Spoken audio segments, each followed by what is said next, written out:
One, two.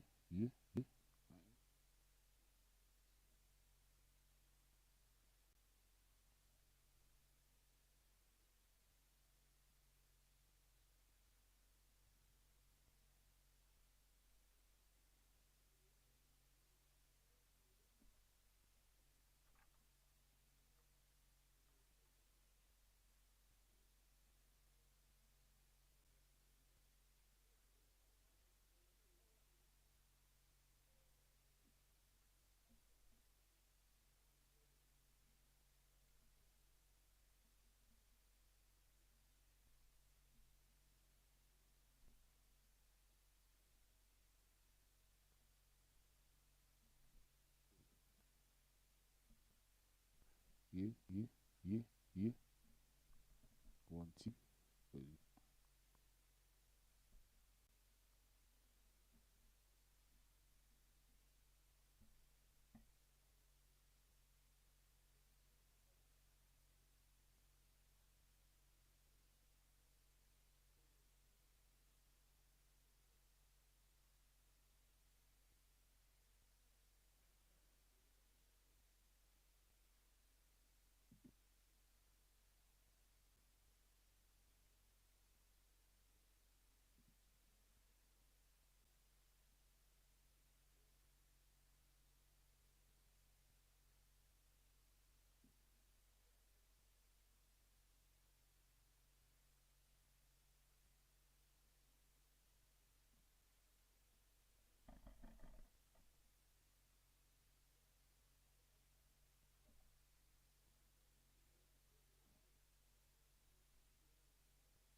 Yeah, yeah, yeah, yeah, yeah, yeah,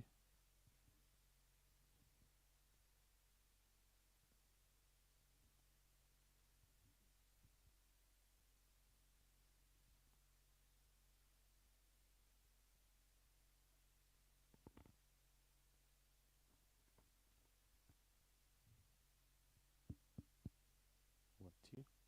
Two.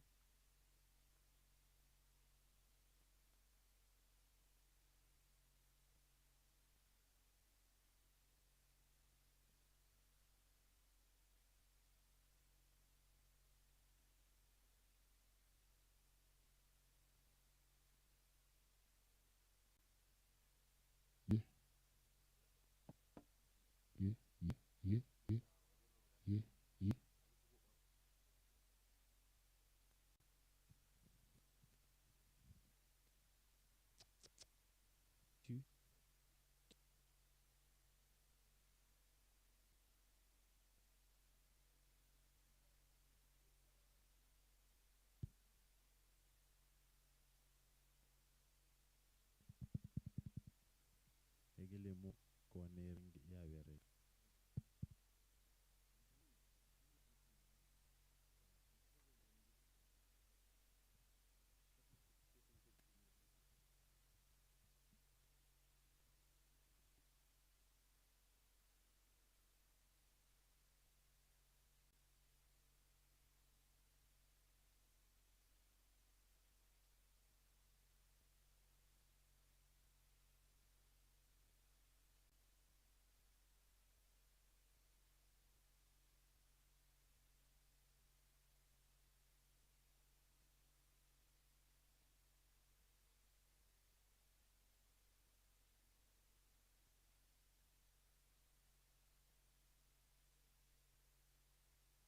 yeah, yeah, yeah, yeah. 1G, yeah, yeah, hey, hey. 2G.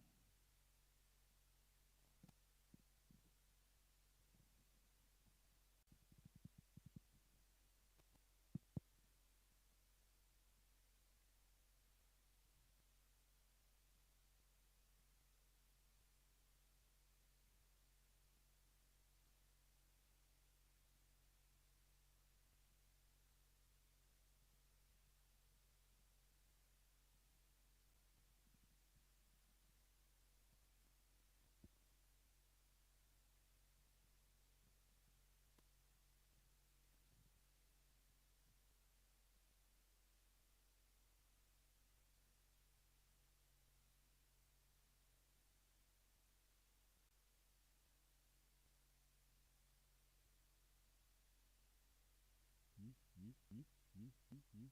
Rara pleasure. Yeah, yeah, yeah, us.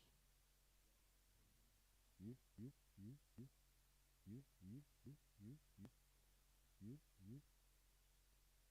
yeah, yeah, yeah, yeah. 1G, hey, hey, hey, hey, hey, hey, hey, hey.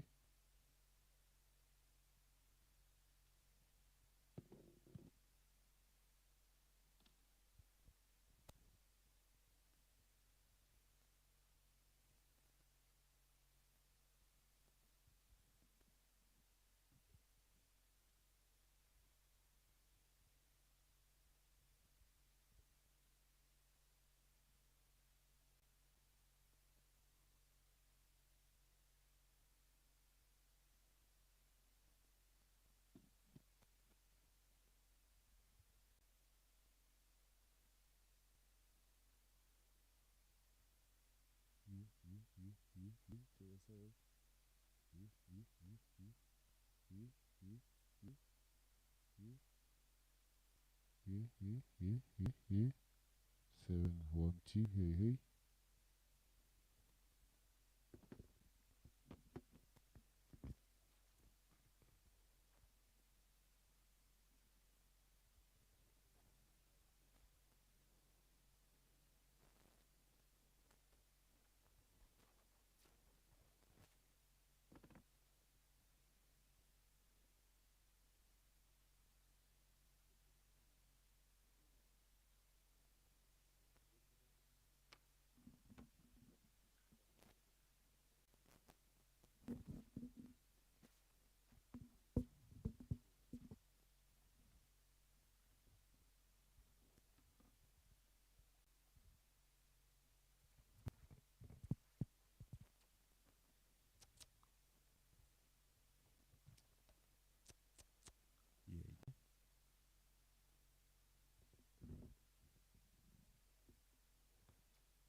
two,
two,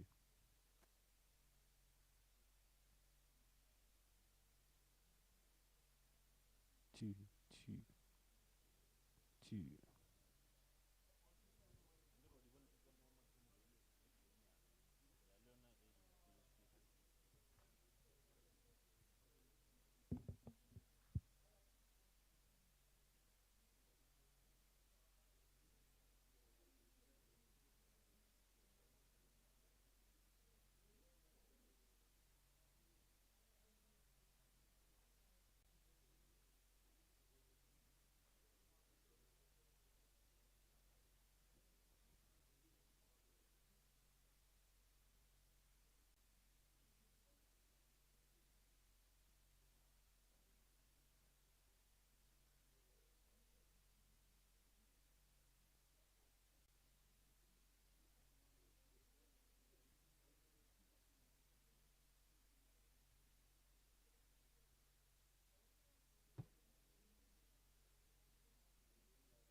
Selector, Ukautima music. Ladies and gentlemen, you're welcome. My name is Supra Obaking Ramueleti Mahuma Pilu. I am the chairperson of the Portfolio Committee on International Relations for the Parliament of the Republic of South Africa. We are going to commence with our gathering today. And before we do anything, we've been consistent in opening with a prayer.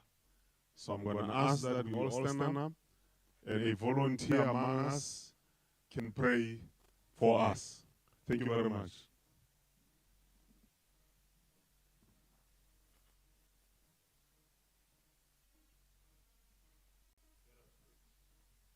Father, we thank you for the gathering of your people this morning. We thank you for the rest you gave us last night. Thank you that you are going to lead and guide us today. Father, even as we'll be making decisions that will affect your people, we pray that there will be decisions that will be in line with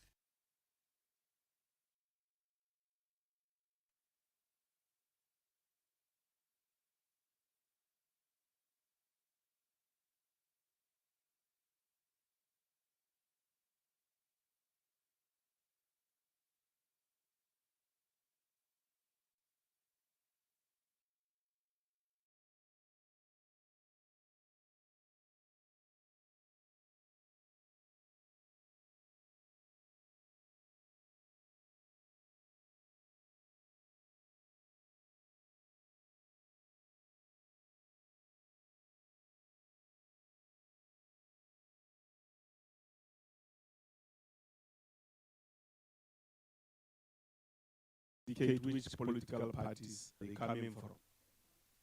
Then the next item, we will do an introduction of the concept paper, followed by discussions, closure, and lunch.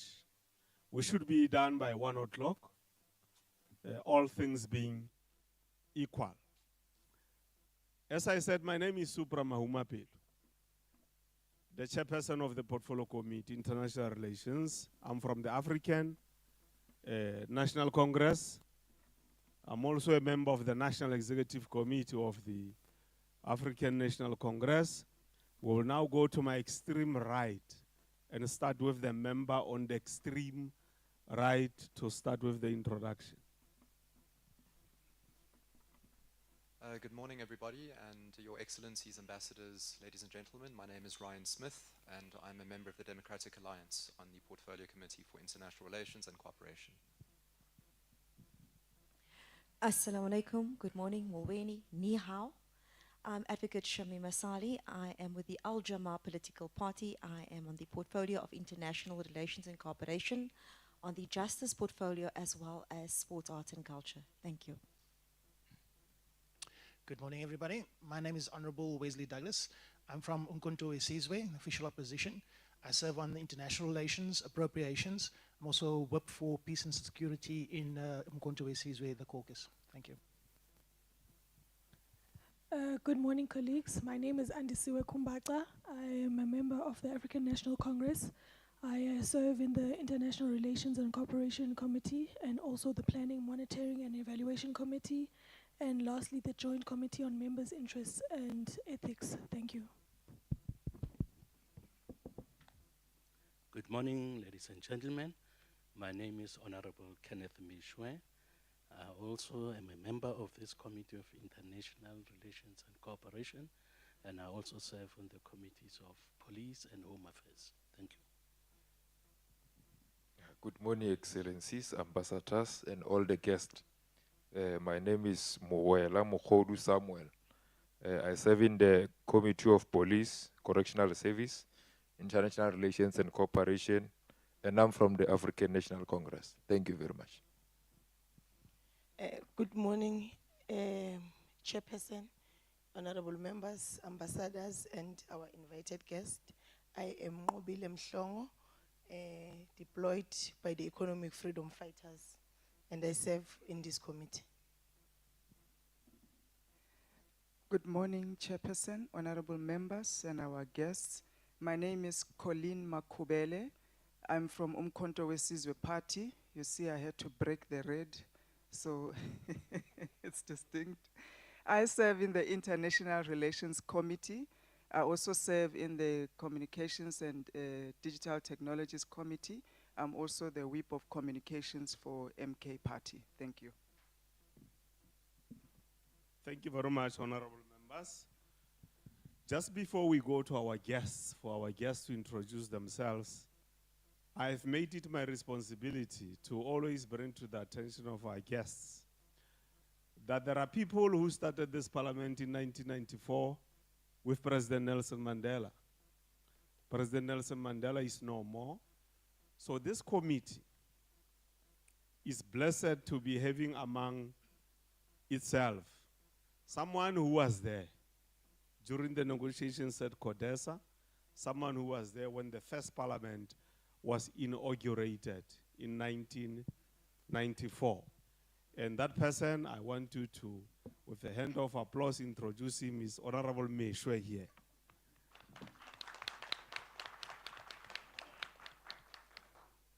So from 1994 up to where we are now, we have had 12,000 members of parliament. So out of that 12,000 members of parliament, we are only left with 3 who started in 1994. It's Honorable Kenneth Mishwe, Honorable Holomisa, and Honorable Blayton Zimande. So if there are journalists here, we're just making you aware that we are left with 3. We hope God can carry them until we're on the finishing line in 2029, out of 12,000 that we have had since 1994. So we thank God for having protected you, Honorable Reverend Meshwe, and we are very happy to be with you. You can see among ourselves there's the youngest. So you've got the longest serving, and then you've got the newest, youngest, Honorable Kumbaca here. Those are the dynamics of our democracy here in South Africa. I'm going to ask that we give our guests mics so that our guests can introduce themselves. It's your name, your organization, whatever position you hold or the office you represent. Then after that, we start. Thank you very much. Thank you, Mr. Chairperson. It's our pleasure to be here to witness such an important moment for the democracy of South Africa. Just like you mentioned, it's a long journey. It's from the year of 94. So as the representative from the Chinese embassy on behalf of our Ambassador Hu Peng, we are so pleased to be here. And we will be more pleased to say a successful launch of this concept. Thank you.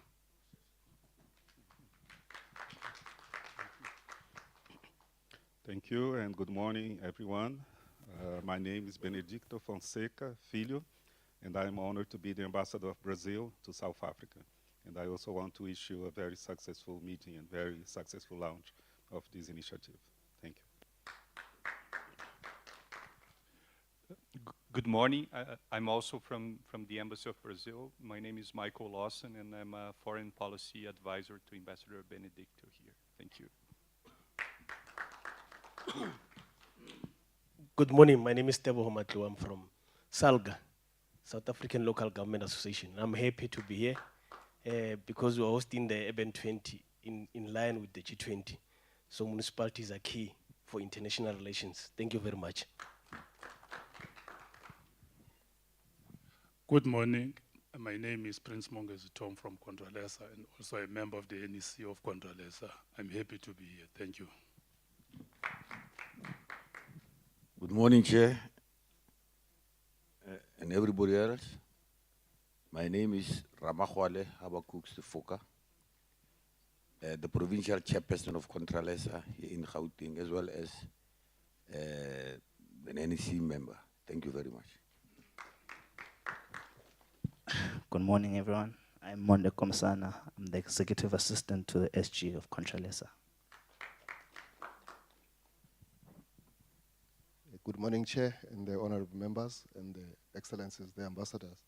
I'm Zolani Mkiva. I'm the General Secretary of the Congress of Traditional Leaders of South Africa. We're here to represent the rural people and those that are in the margins of society to make sure that the work that you do also resonates with our interests, which is part of the national interest, as you pursue the international interest. Thank you very much.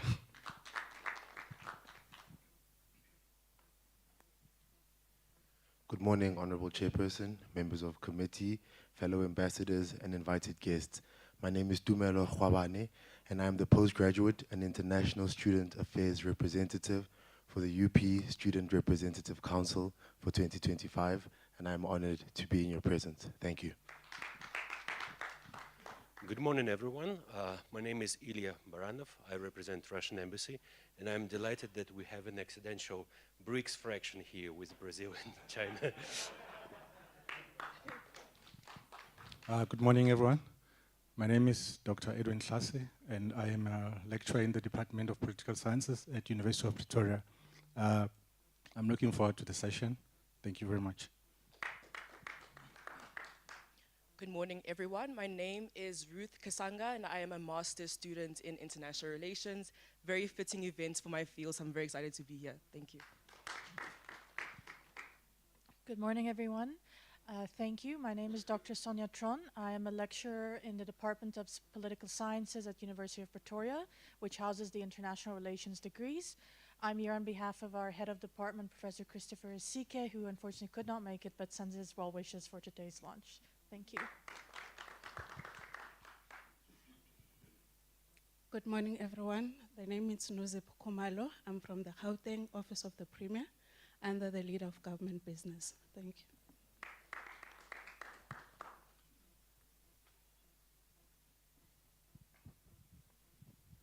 Good morning, Chair and honorable members. My name is Mzi Kumalo. I'm the chairperson of COCTA in the Gauteng Provincial Legislature, a member of the African National Congress. Thank you very much for your invite.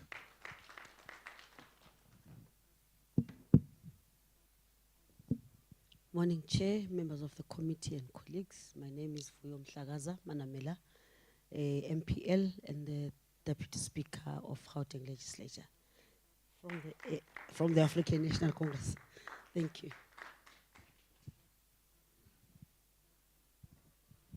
Good morning, everyone. My name is Abiel Mahlatsi from Salga, Gauteng, responsible for IGR and strategic relations.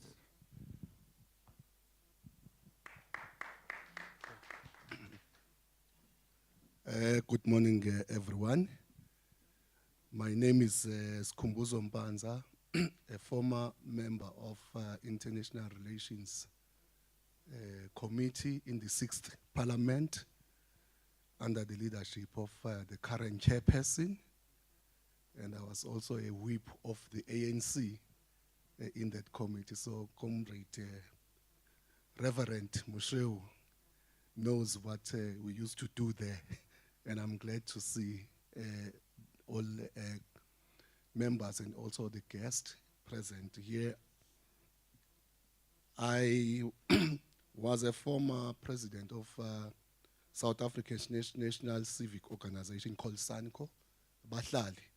But currently I'm now a national chairperson. But they all call me president because president is the highest position. Once a president, always a president. Thank you very much.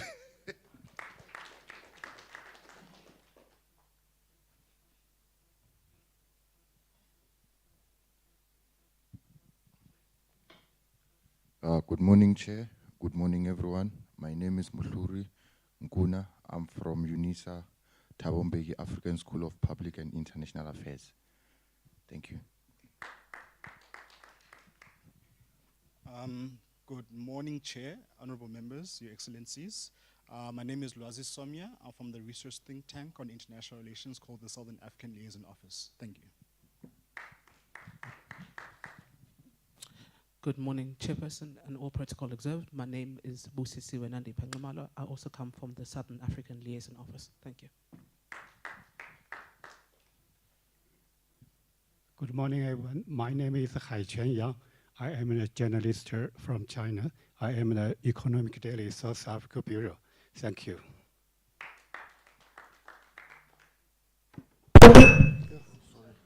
Good morning, Chair.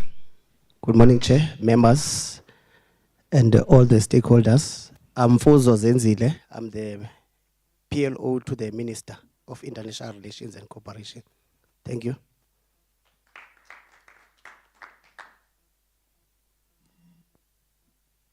Thank you very much for the introductions.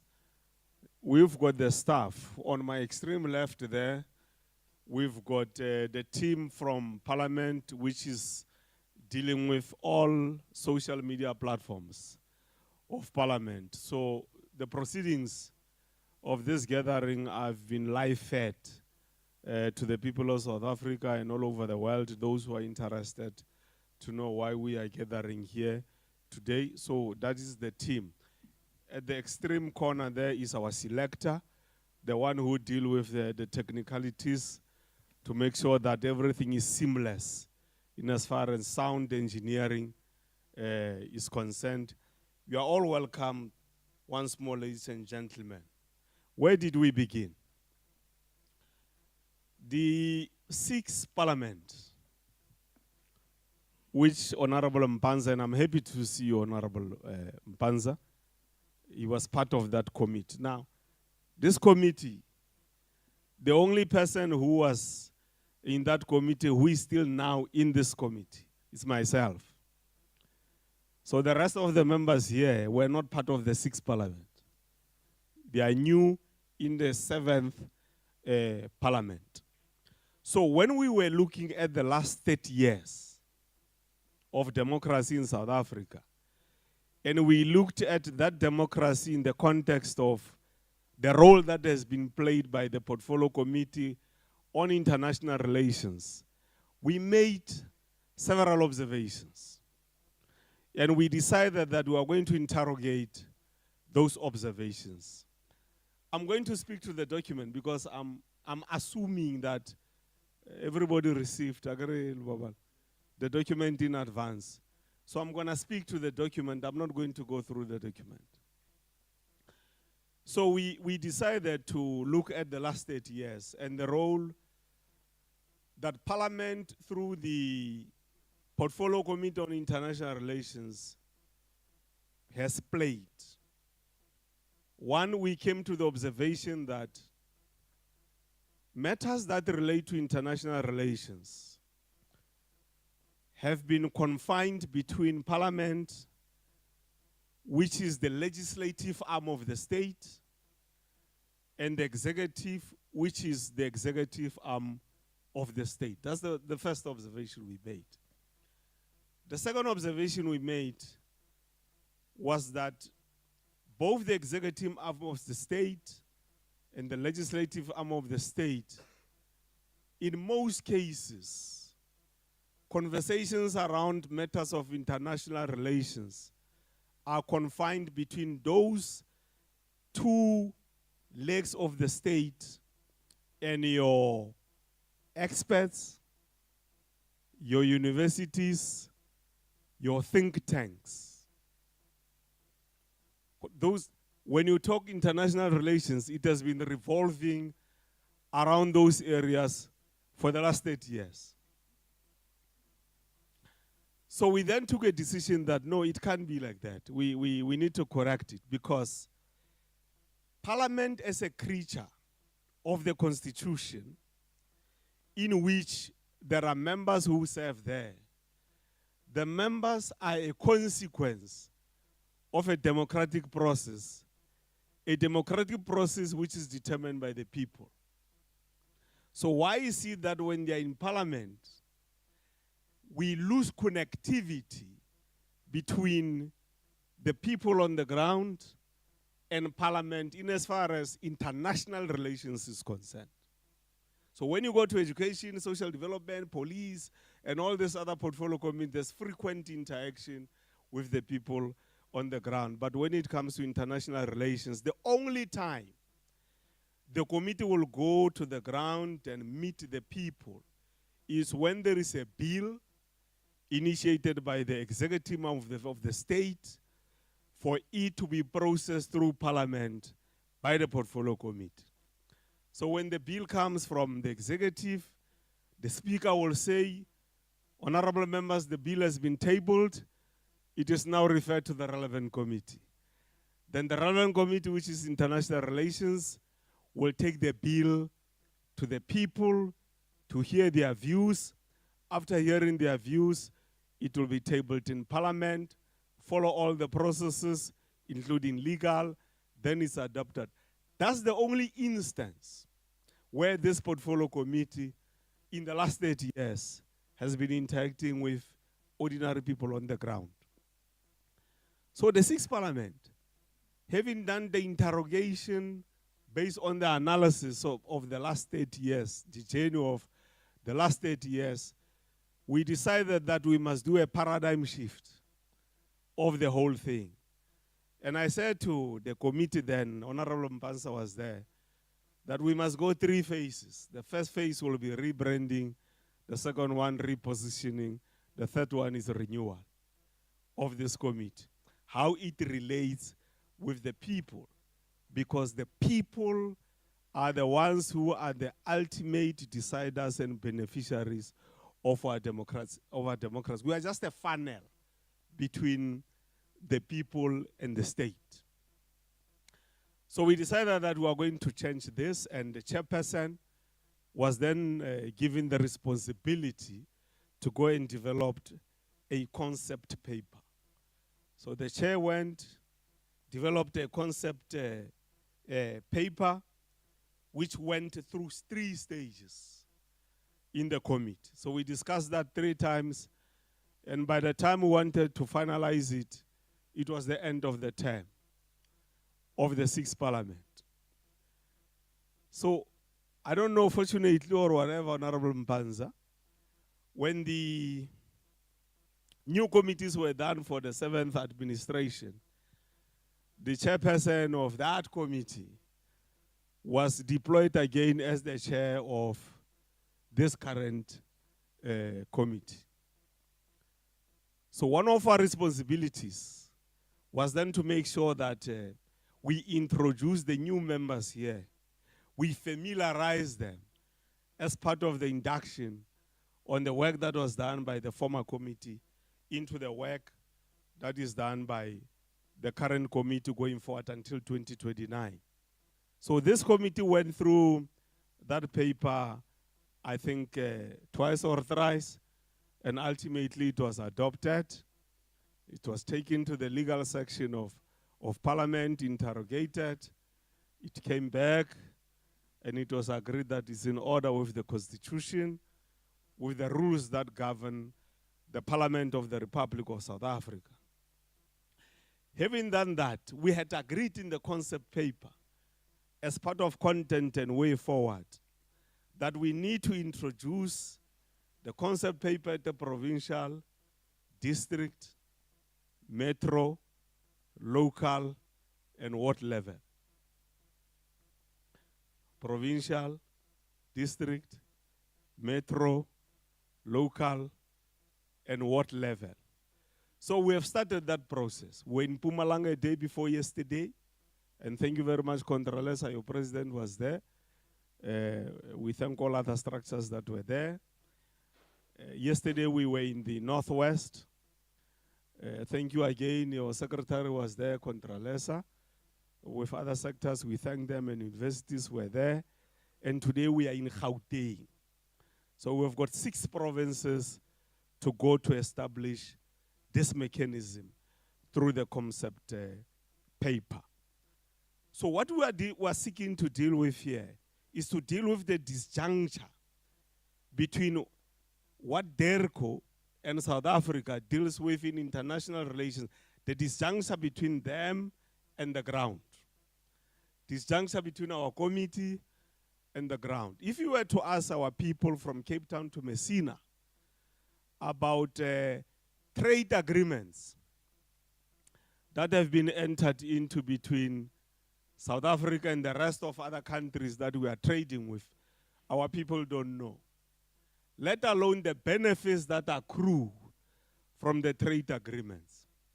It's only the big corporations, big companies in South Africa that have got the money, the consultants, the capacity, the researchers who are going to look at what these trade agreements are about and what benefits are there for them to exploit so that they can accrue progress in as far as capital accumulation is concerned, and that will then be used to try and contribute to the growth of our economy so that we can deal with poverty, inequality, and unemployment. It means if you don't have the capital enough to enable you to exploit the opportunities in the trade agreements, you will not be able to exploit those opportunities. Now, those opportunities that are in the trade agreements are a consequence of the 114 offices that South Africa has all over the world. The 114 offices, which are embassies, our missions, people who work there, their payment comes from the taxpayer. The staff that works there, the ambassadors, payment comes from the taxpayer. But the taxpayer is unable to directly get the benefits and reap the rewards of the work that is being done by the ambassadors, the consulate generals, and the staff who are there basically to do basically the following things. One is to promote South Africa as a destination for tourism. Secondly, is to make sure that there's trade that is entered into between South Africa and the rest of the world. Thirdly, is to make sure that we normalize not only trade relations, but political and diplomatic relations between South Africa and the rest of the world. So that's why they are there in those offices. But like I said, the taxpayer doesn't know.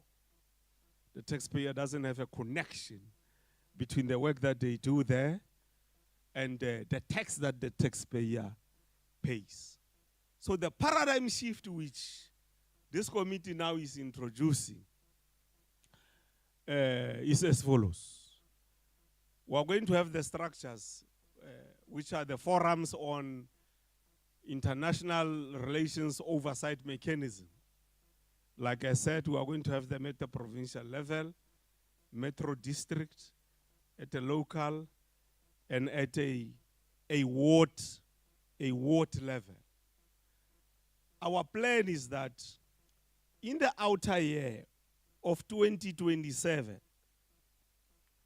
because we are starting now, 2027, our plan is that we should have completed those structures in the 4,468 wards which are here in South Africa. 4,468 wards.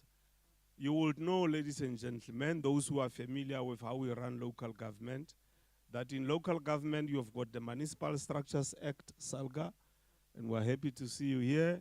You've got municipal Systems Act, which govern the affairs of local government other than the Municipal Finance Management Act.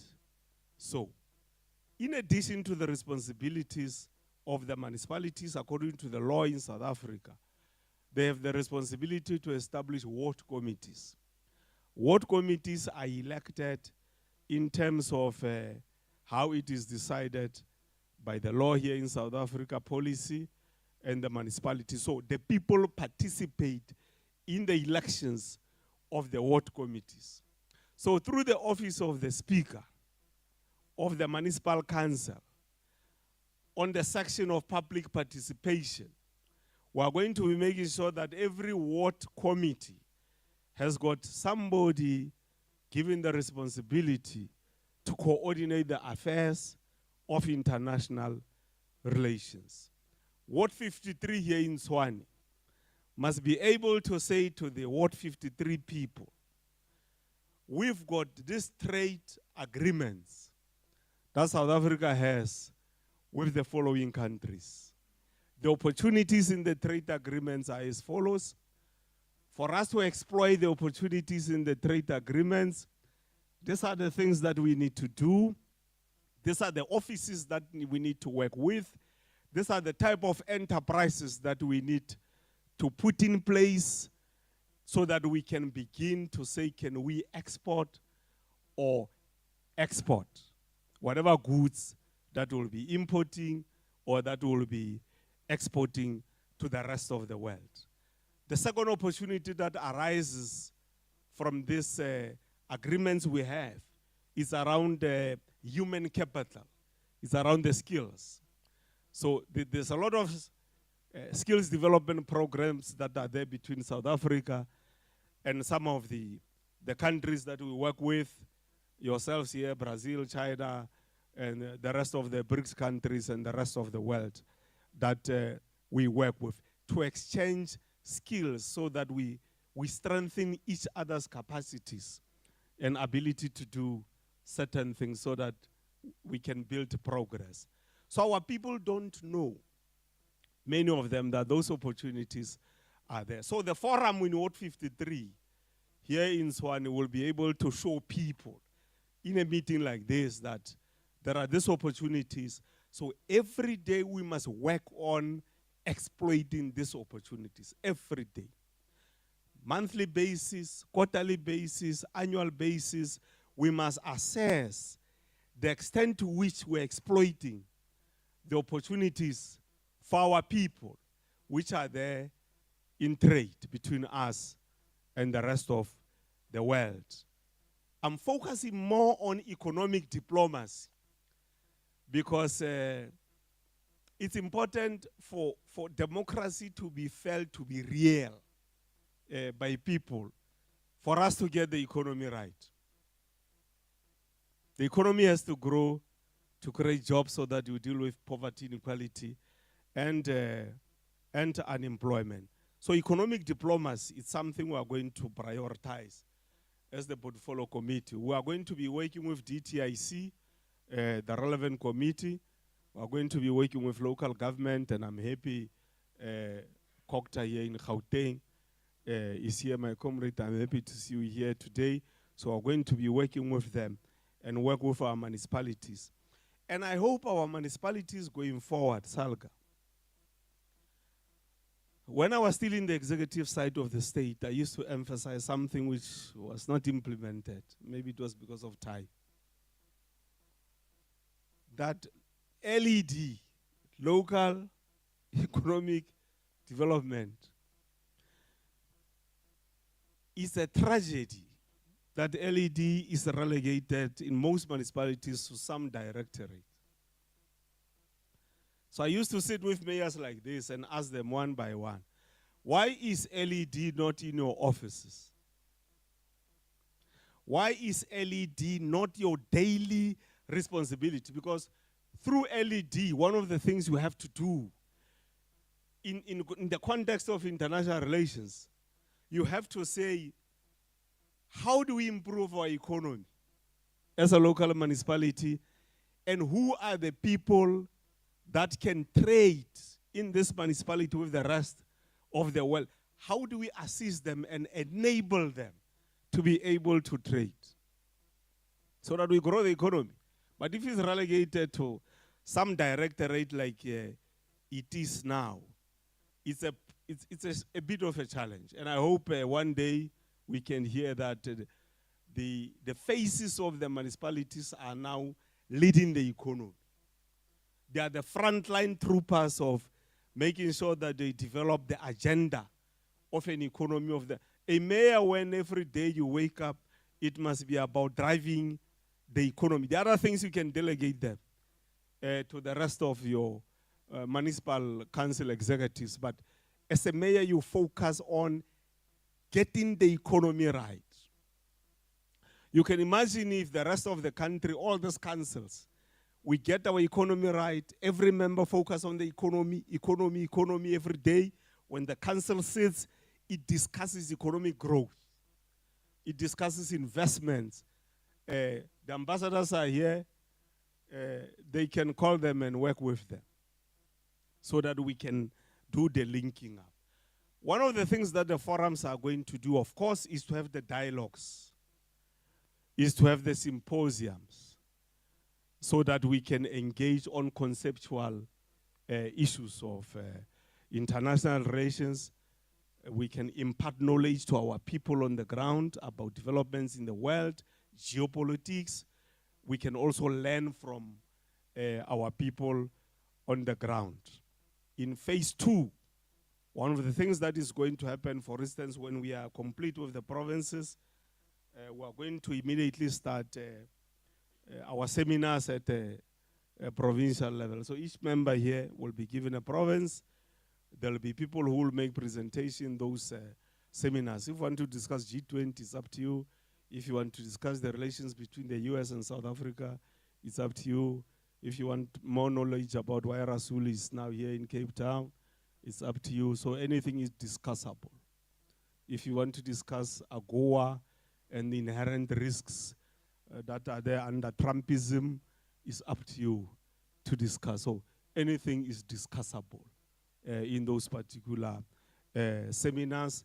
If you want to discuss the future history of post-Trumpism, its scenario possibilities, it's up to you to say we want to think beyond Trumpism, and therefore we want to start looking at the world beyond a phenomenon of Trumpism.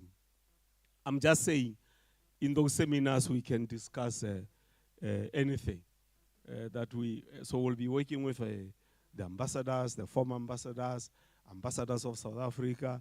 We might link, for instance, China is our #1 trading partner. So if we have the ambassador of South Africa in China, we link through virtual with people who are attending that particular seminar, and our ambassador in China and the ambassador here, facilitated through this committee.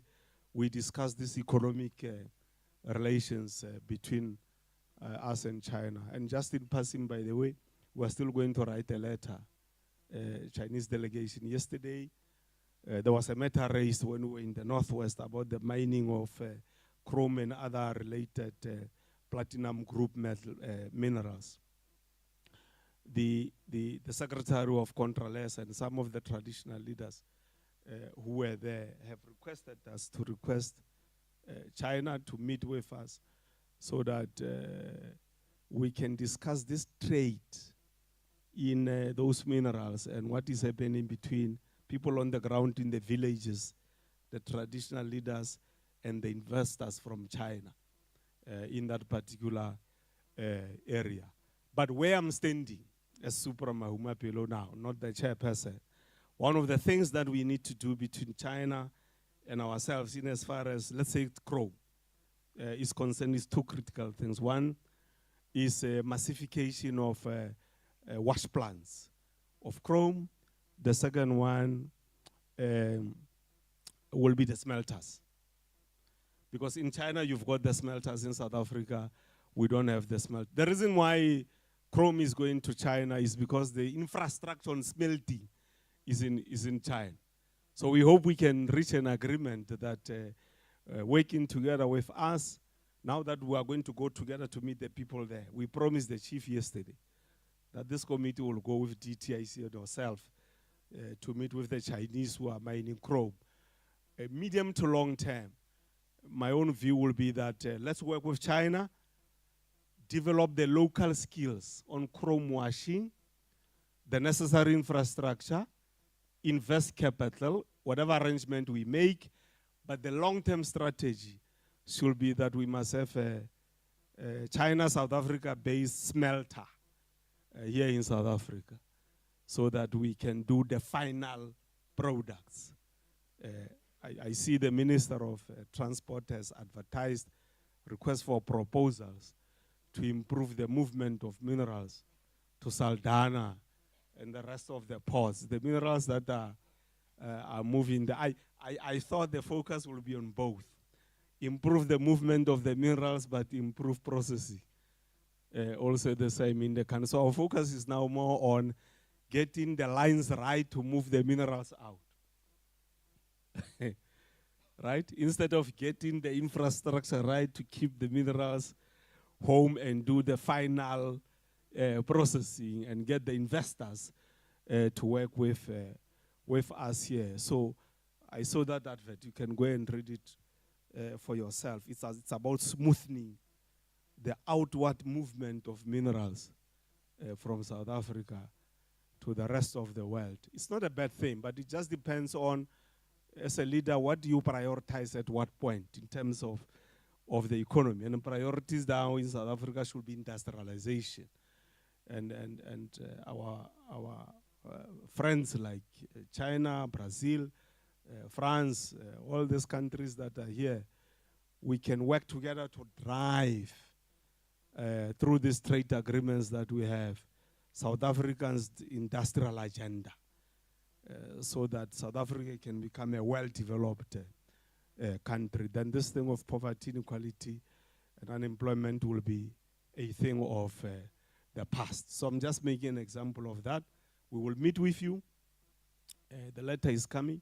I know the ambassador is in China now, but we'll discuss that matters. That's what I'm saying. I must just use this opportunity to communicate it as raw as it is directly to you. Our administration during the break can give you assistance, the details of that meeting, so that we de-bureaucratize the whole thing. We don't have to wait for the letter and the email, the acknowledgement, consideration of the acknowledgement, thinking about the response, consulting legal about the response coming back, then it's sent, and that other one also does the consideration and what. And by the time you look at the things, the year is gone by.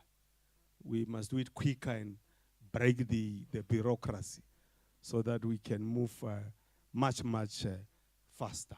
So ladies and gentlemen, we are starting that revolution on international relations where the local people now are going to take charge of international relations for the first time after 30 years. They'll be sending on a daily basis because there's an app that we are going to launch using social media platforms of Parliament. So every person in the localities and yourselves, university, wherever, through those forums, our people will be depositing issues to Parliament on a daily basis. We'll have a team that processes these issues that are coming from the ground. They will then come on a weekly basis to the committee. When the committee sits, it will be briefed by our administrator here, who is part of the I call them in transition towards revocratism staff. Because I hope that one day we can have the staff who understand the revolution. And when you understand the revolution, it means you are a revocrat. So currently there are bureaucrats. Madam Deputy Speaker, mostly they work on these intricacies of bureaucracy. And we don't infuse bureaucracy with revolution. So my view is that we must infuse bureaucracy with revolution so that we develop revocrats, who really look at the watch when they work, who really look at obstacles that they can introduce to delay things, but rather they look at quicker solutions so that we can resolve the people's problems, who are always available when people are looking for them, who can go an extra mile to make sure that we deliver for the people. So they are revocrats. We are not yet there. We are still at the stage of bureaucrats. But one day we will reach bureaucratism. So we are now going to go into discussions. Members can raise questions, clarities, and so on. This is a process which is like wine, so it will mature with time. But we could not wait for maturity. We had to start. So we have started. The train is now unstoppable. It's moving. We have agreed as a committee here that we are going to take PLO, and maybe you are here from DERCO, all the trade agreements, all of them. We are now going to avail them to all and sundry across the country. Avail them, the trade agreements, so that our people can get into the trade agreements. So when we sit with the minister, one of the responses we'll be expecting is, what progress are we making on the trade agreements that we are making? So we'll now give you an opportunity to interact with the presentation.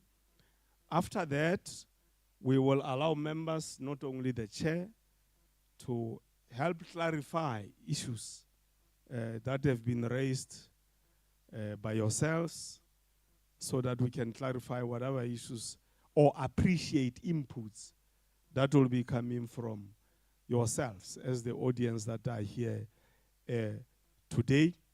And after that, we will wrap up the responses, close. Before we go for lunch, we'll pray again, because we opened with a prayer. Thank you very much, ladies and gentlemen. Ke a leboha.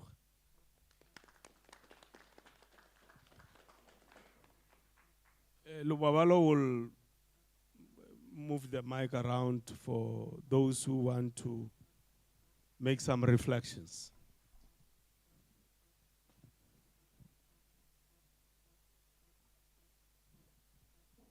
No, thank you,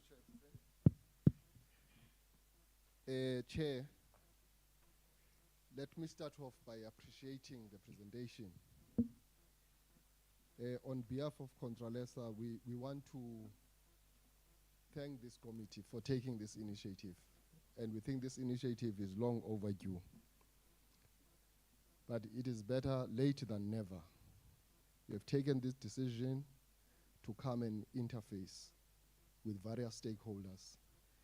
So I'm going to focus mainly in our area of interest, because I understand that other sectors are also represented. There could be issues that overlap though. Chair, this is really a paradigm shift, as you put it. And one of the things that we would like to check with your committee is that, given the fact that you say there are 114 embassies, which is an outcome of a rationalization which occurred a few years back, which led to some of our embassies being closed, we would like to understand the criteria that was used in arriving at that decision of closing certain embassies. What informed that decision? We are asking that question because when we moved into the new South Africa, in the new dispensation, we inherited embassies, we maintained them. The majority of them were based on the relations that were there prior to the new dispensation. But there were areas where we were not represented, which were always friendly with us as a country in terms of our struggle for liberation. And I refer mainly to the former Yugoslavia area and the CIS countries in general. To what extent our relationships with those countries have been moved from the friendship during the days of the struggle into now a friendship wherein we can benefit economically. And these are countries that are actually doing well, you know, economically. And why are we not finding an expression in a very robust way there, which could have spin-offs, tourism, and many other areas, so that we are not always focused on Western Europe. Western Europe, we know it loves us. But even from a point of view of investing to attract tourism from Western Europe, we spend so much money there. It's like we're doing a cut and paste. So as part of the paradigm shift, perhaps the committee needs to have a relook in that. Secondly, I have had an opportunity to travel into these countries with the founding president of the New South Africa. And when President Mandela was president at that time, what he had done, he had appointed what we call honorary consuls in many of these countries. Those honorary consuls which were appointed in 1994, those who are still alive are still the honorary consuls in those countries, and they are still working on the basis of an appointment which was done in 1994. Clearly, that shows that there's a lack of communication, there's a lack of interaction, not only between your committee, but between the department itself, because it is the implementing authority in terms of maintaining that conduct. It's a good idea, this thing of honorary consul, because if budgets are constrained, it's an instrument that you can always use to make sure that you find an expression and you have a footprint in areas that are ideal for all intents and purpose of your own interest as a country. So it's something that you need to look at it and see how you can re-energize it as part of your repositioning and renewal strategy going forward.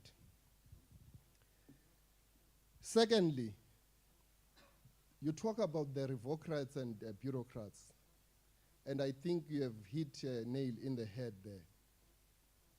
Many of the countries that are represented in South Africa, particularly the progressive countries, they make an offer to us as a country to say, we can take a handful of our young people to go and be trained.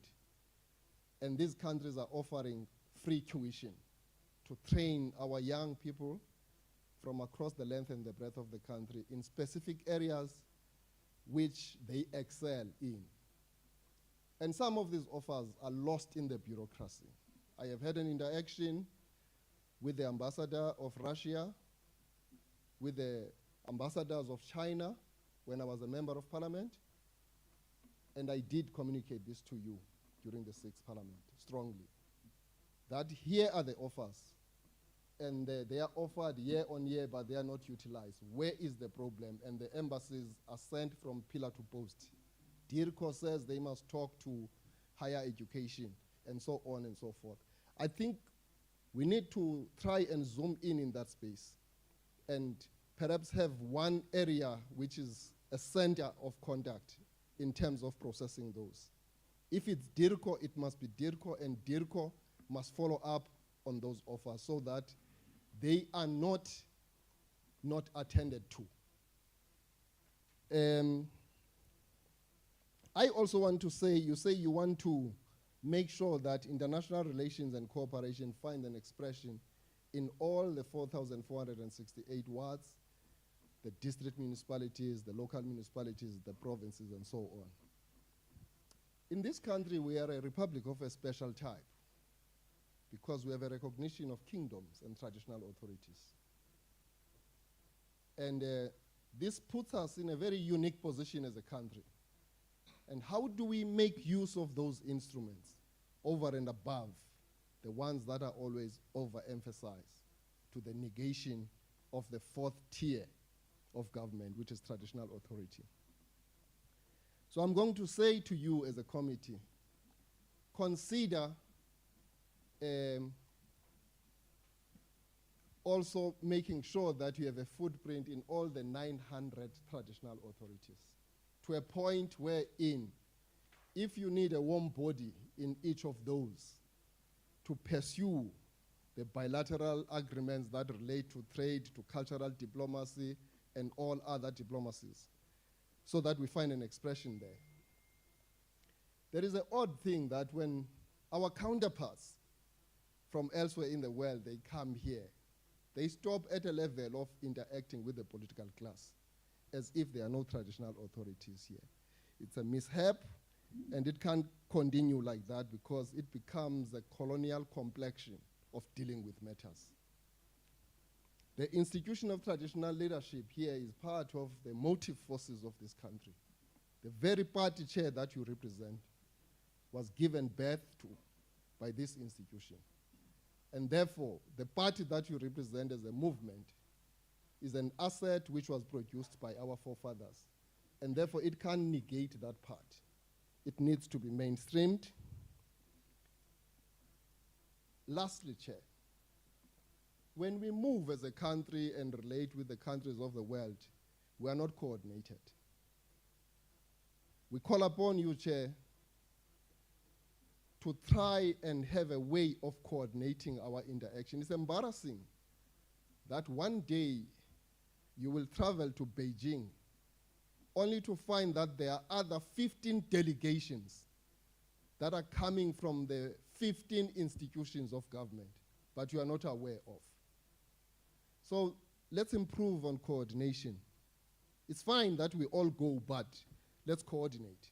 Because when we go and massify that representation, maybe it's a point of emphasis to say we want to work with Beijing because it's our major economic partner of all sorts. So it's important that we do that. But also make sure that when you constitute these delegations, it is not only the political class that goes. Because not everything begins with you and ends with you. We don't have an interest of participating in politics.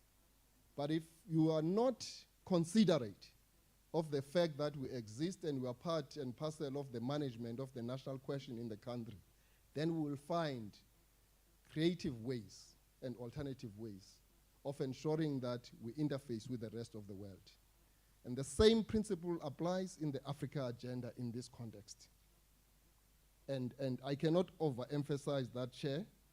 So as I stand down, I know that is a prerogative of the President to ensure that the appointment of ambassadors are processed at that level. Again, the same principle applies. It should not only be the political class. You know, President Mandela always make it a point that on that one, he ensured that there is a balance. 1994, detachment of ambassadors that were sent abroad included the institution of traditional leadership. So let that be considered. And our kings are at the level of high diplomatic leaders that we have. They are diplomats themselves. We must not be going all around and we're asking the same thing over the last 15 years and saying all the kings are entitled to a diplomatic passport. We don't believe as Contralesa that we must engage with parliament and the government through the courts. But we believe that we must interact like this and put these things forward. The kings do not have diplomatic passports. We know that in law they deserve to have them and make that possible. And now we are in the GNU, and therefore we had a relationship, very strong relationship with the ANC-led government because of what I stated. The GNU is a different arrangement. It represents a conglomeration of parties. So some of the traditions that we have held, we might have to change it if some of the things that we want addressed are not addressed. And we may find ourselves taking a different direction that we have never thought we would ever take. So, Chair, I'm happy that you are still the chair of the committee because we worked together in the last 5 years.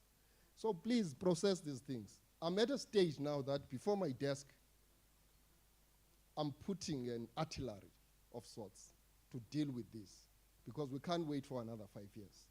So I'm giving you a deadline. up until the end of October.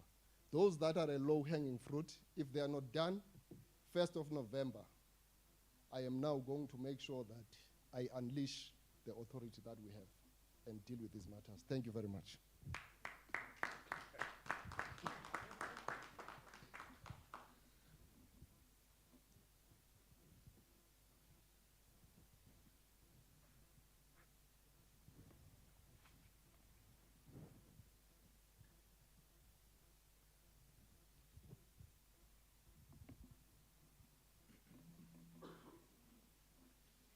Thank you so much for your presentation. Just as a quick reintroduction, my name is Ruth Kasanga. I am a master's student in international relations at the University of Pretoria. So beyond the dialogue, symposium, seminars, a common theme between all of those suggested events is that there are discussions. So beyond talking, because that's an issue that many of us in this field have. It's always talking. Now we want to move on to implementation, something else beyond just being at a table, speaking, we leave, things are still the way it is, rather. Are there other initiatives to draw the public in, to firstly have them understand the importance of IR, how it is applicable to their everyday lives? Because once we draw them in, they're better able to want to come to these discussions. They're better able to understand what exactly is foreign policy, for example, and then how does it help you achieve national interests. So we can't have a thing where we continue to have discussions because we've been talking. How exactly are we going to engage with the everyday people on the ground, especially if you want them to come in and sit down and give off 2 hours of their lives that they could have used for something else that they can actually see in their everyday lives, whereas IR isn't something that is very visible in your everyday life if you're not engaging with the field. Thank you.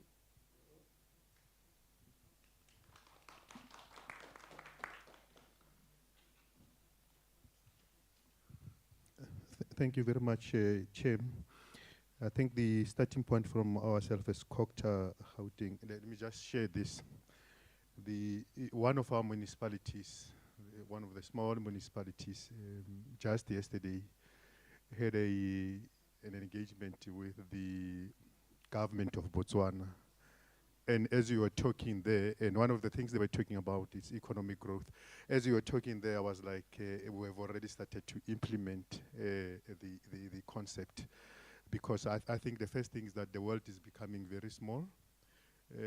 Some few years ago, international decisions effects were not felt by the people immediately, but today, as we are speaking here, a decision gets taken now, and immediately the people will feel it. So this approach of ensuring that international relation is not a purview for the privilege and gets opened up for the people on the ground, I think we welcome it as Gauteng, and would want to, our intention is to formalize these engagements. In the last committee meeting, we looked at, because you've sent the concept paper, we agreed that we're going to go through the concept paper and we're going to engage yourselves as the committee and work with yourself and the department to ensure that there's proper coordination of all the sectors, including all the municipalities, in ensuring that, as I was saying to the Deputy Speaker, this is the big vision, in ensuring that there's implementation of the big vision. And I think the colleague who just spoke here emphasized that point, that I think what we need to be doing now is to look at practical things that we need to work on.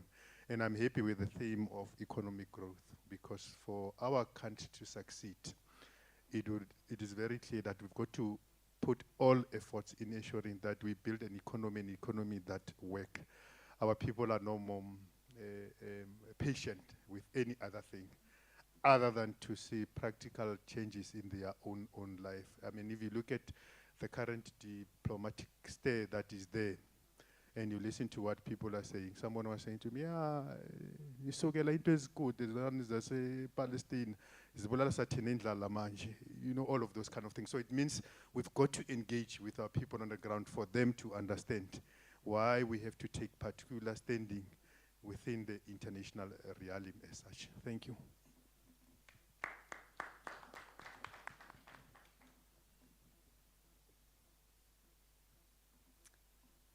Thank you. Morning, everyone. Firstly, let me apologize for arriving late. I was driving from Nelspruit. My name is Bongiwe Patlele from Thabo School of Public and International Affairs. Firstly, I want to thank the chair for the background that he has given us. I think it's a good initiative, but I just want to understand a few things. The first thing is seeing that you want to work closely with local municipalities. Maybe you could clarify who exactly are you targeting at local municipalities? Are you targeting people who are who have high literacy levels, who can understand the sophisticated and complicated terms of foreign policy? Have you considered the different literacy levels, especially in townships and rural communities? How are you going to deal with that? How are you going to make sure that no one is left behind? How are you going to make sure that even schools, youth, women, women who are not working and have not been to school are also part of this? I would like to know if you have considered that. And number two, have you considered the capacity at local municipalities? Do you know already if they understand, the core objectives of foreign policy and what their role is at their level in terms of implementation? Because even now recently I went to certain municipalities and just asked basic questions on G20. And people don't understand what the G20 is about. So have you considered the capacity? Are they capacitated to work with you on this project? And then lastly, how are you going to deal with the different interests of different parties, different foreign policy interests of different parties, even at local municipality levels? We know that they have different priorities for their foreign policy. How are you going to make sure there's coordination and people are speaking with one voice despite the different interests they have? Thank you.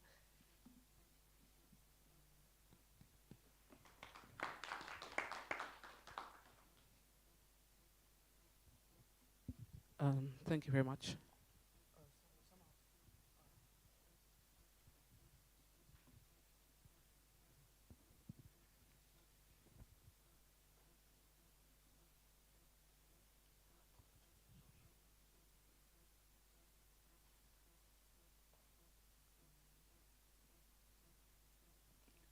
Thank you very much, Chairperson, for and the committee for really embarking on this very noble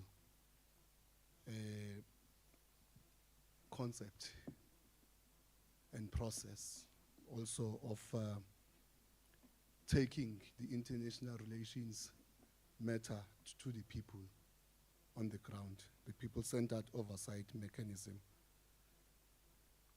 I also want to welcome the initiative on behalf of South African National Civic Organization, SANCO, as its national chairperson. I think this is fitting very well with our motto as SANCO, the people-centered and people-driven development. That is our motto. We're driven by it, it's our vision. Because what it means that you involve people to be active participants in their development, not passive participants in their development. So we very much support this because it speaks to us as a civic movement. And I think it's going to take the IR matters to very, very extensive limits as far as working with communities on the ground.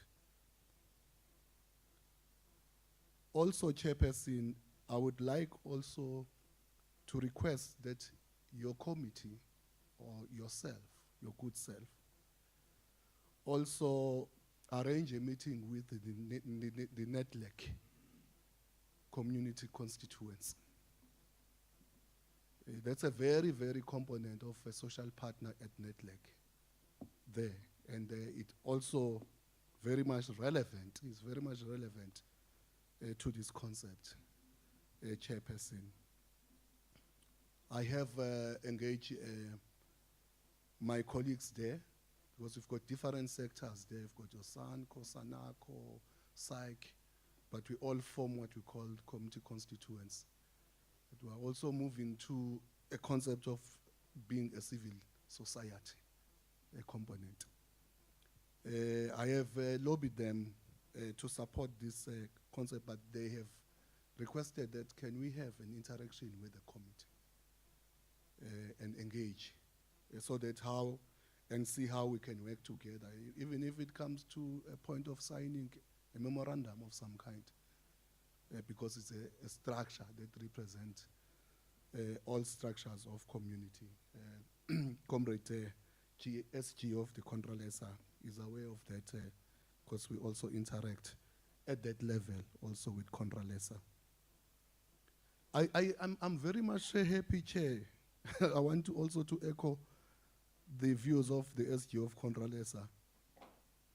Of this, I know you are very good in coining words, these revocrats and bureaucrats. I really support this concept. In fact, for me, what really makes me, not very happy with what we see happening in terms of service delivery to our communities is this issue of the bureaucrats. In fact, politicians are not the ones who are failing our communities in terms of provision of service delivery. It's the bureaucrats in the form of DGs, your HODs, municipal managers, and all component of bureaucrats. Because politicians are policy makers, but bureaucrats are implementers of those policies, and they don't. But at the end of the day, the people who take the brunt is politicians. They are corrupt, they are useless, and all those things. So I think the sooner we move to the concept of revocrats, the better. So I want to support you, Chair, that I will be accompanying you to assist in us pushing this animal called bureaucrats. If I can just quickly remind the Chair, Squella will know because he's part of the bureaucrats himself. I'm sure he's transforming to be a revocrat. We were the first portfolio committee which went and wanted to meet with the speaker and complaining about the manner in which we were treated by the bureaucrats of Parliament when we did our oversight mission in Germany and Portugal. You know the frustration there. So I'm sure you are not going to go through. And they were very surprised. What kind of politicians are these ones now? And then they wanted to label us as interfering. You know the bureaucrats, they say you are overreaching. They've got good terms. But really, I think this one must be very, very dealt with. Otherwise, there's not going to be transformation. There's not going to be addressing of the tribal challenges in our country if we still have a bureaucrats that is in this form and with this mentality.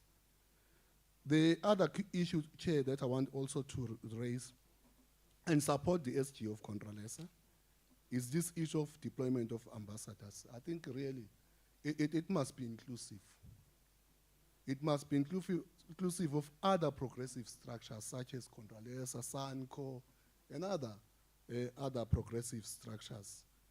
It should not be an issue of people who have been in the government, maybe in Parliament or members of Parliament only, because it's very much important that the society is represented in its broadest sense. So I would request, Chair, you in your capacity as a chair of IR committee, but also you wearing another cap as a deputy chairperson of the ANC IR subcommittee to engage with the minister on this issue and the president, and also find a way how you will engage Parliament also to look at the what is it? The modality of how the issue of deployment of ambassadors is looked at. My last question before the last one is how are you going to resource this process of launching structures in provinces, districts, metros, local, particularly for those stakeholders who are not from the government? Yes, it might be easy for SALGA to be there and the provincial reps and all those things, but structures like non-governmental structures, SANCO is one of them. I think Contralesa is one of them, but there are many more others who would want to participate and be involved and play a meaningful role. But if there are no resources that are put in place by Parliament and maybe through the department, because DECO must come in. I'm sure you are working hand in hand together. You are not working in silos. That it's Parliament, it's department, it's one arm. So I think you must also engage with the minister on that issue of how resources and the speaker, because this is a process that is going to benefit the country in a long run. Lastly, Chair, how is this going to work with the district-wide model? Because there must be synergy. You are government, they are government, so there must be a synergy of how these models are working together. So I think you must factor that as well in making these structures work, that we are also working in synergy with other government structures. But that concept is very much important of a district-wide model. Thank you very much, Chair.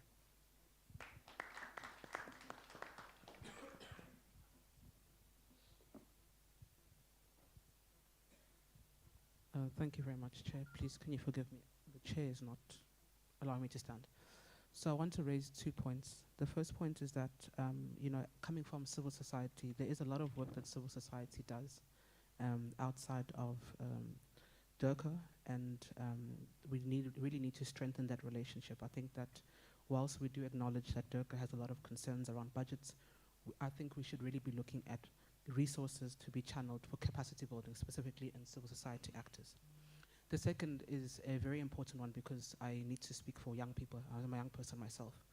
I think that, Chair, I'd like you to maybe if Parliament could be more intentional about capacitating young people, especially those who are studying international relations. Studying international relations in South Africa is very uninspiring because once you're done, when you've completed your degree, you're very confused about where to go. A lot of young people are being swallowed by NGOs, corporates, and other institutions, whereas they should be going to DERCA. I think that one of the solutions to that is that we need to be bringing back the cadet program. The cadet program in my time when I was at the University of Cape Town used to come and even present to the international relations students about the purposes of post-employment and what to do with the degree. Young people are sitting with international relations degrees and they have no idea what to do with them. An example that a model that can be used is Namibia. Namibia has its own school of diplomacy which works with institutions of higher learning. I think that South Africa should use that as a best practice model. Another one similarly is the Netherlands. The Netherlands has a research institution that usually works with governments where their diplomats are also trained. And this can also then be extended towards not just South Africa, also within the SADC region within itself. I think that we should really also, in the issue of under-resource, let's leverage on the former ambassadors who are retired, bring them back to come into these training programs as a way of holding one institutional knowledge and also their experiences being fed onto those young people who are being trained. And also, I mean, I also want to give this example. Last year, I went to an engagement where I think it was European countries came to South Africa on a country visit where they wanted to engage young diplomats in South Africa. And it was very interesting to see in the room that our young diplomats, there were 3, and from their side, they were probably like 30 to 50. You know, that shift is very concerning. I think that, you know, we should be putting more resources in capacitating young people who are studying IR. I fully believe that Parliament needs to hold Durka accountable and provide the resources so we can make this happen, and there isn't a lull in those who are studying IR in this country. Thank you.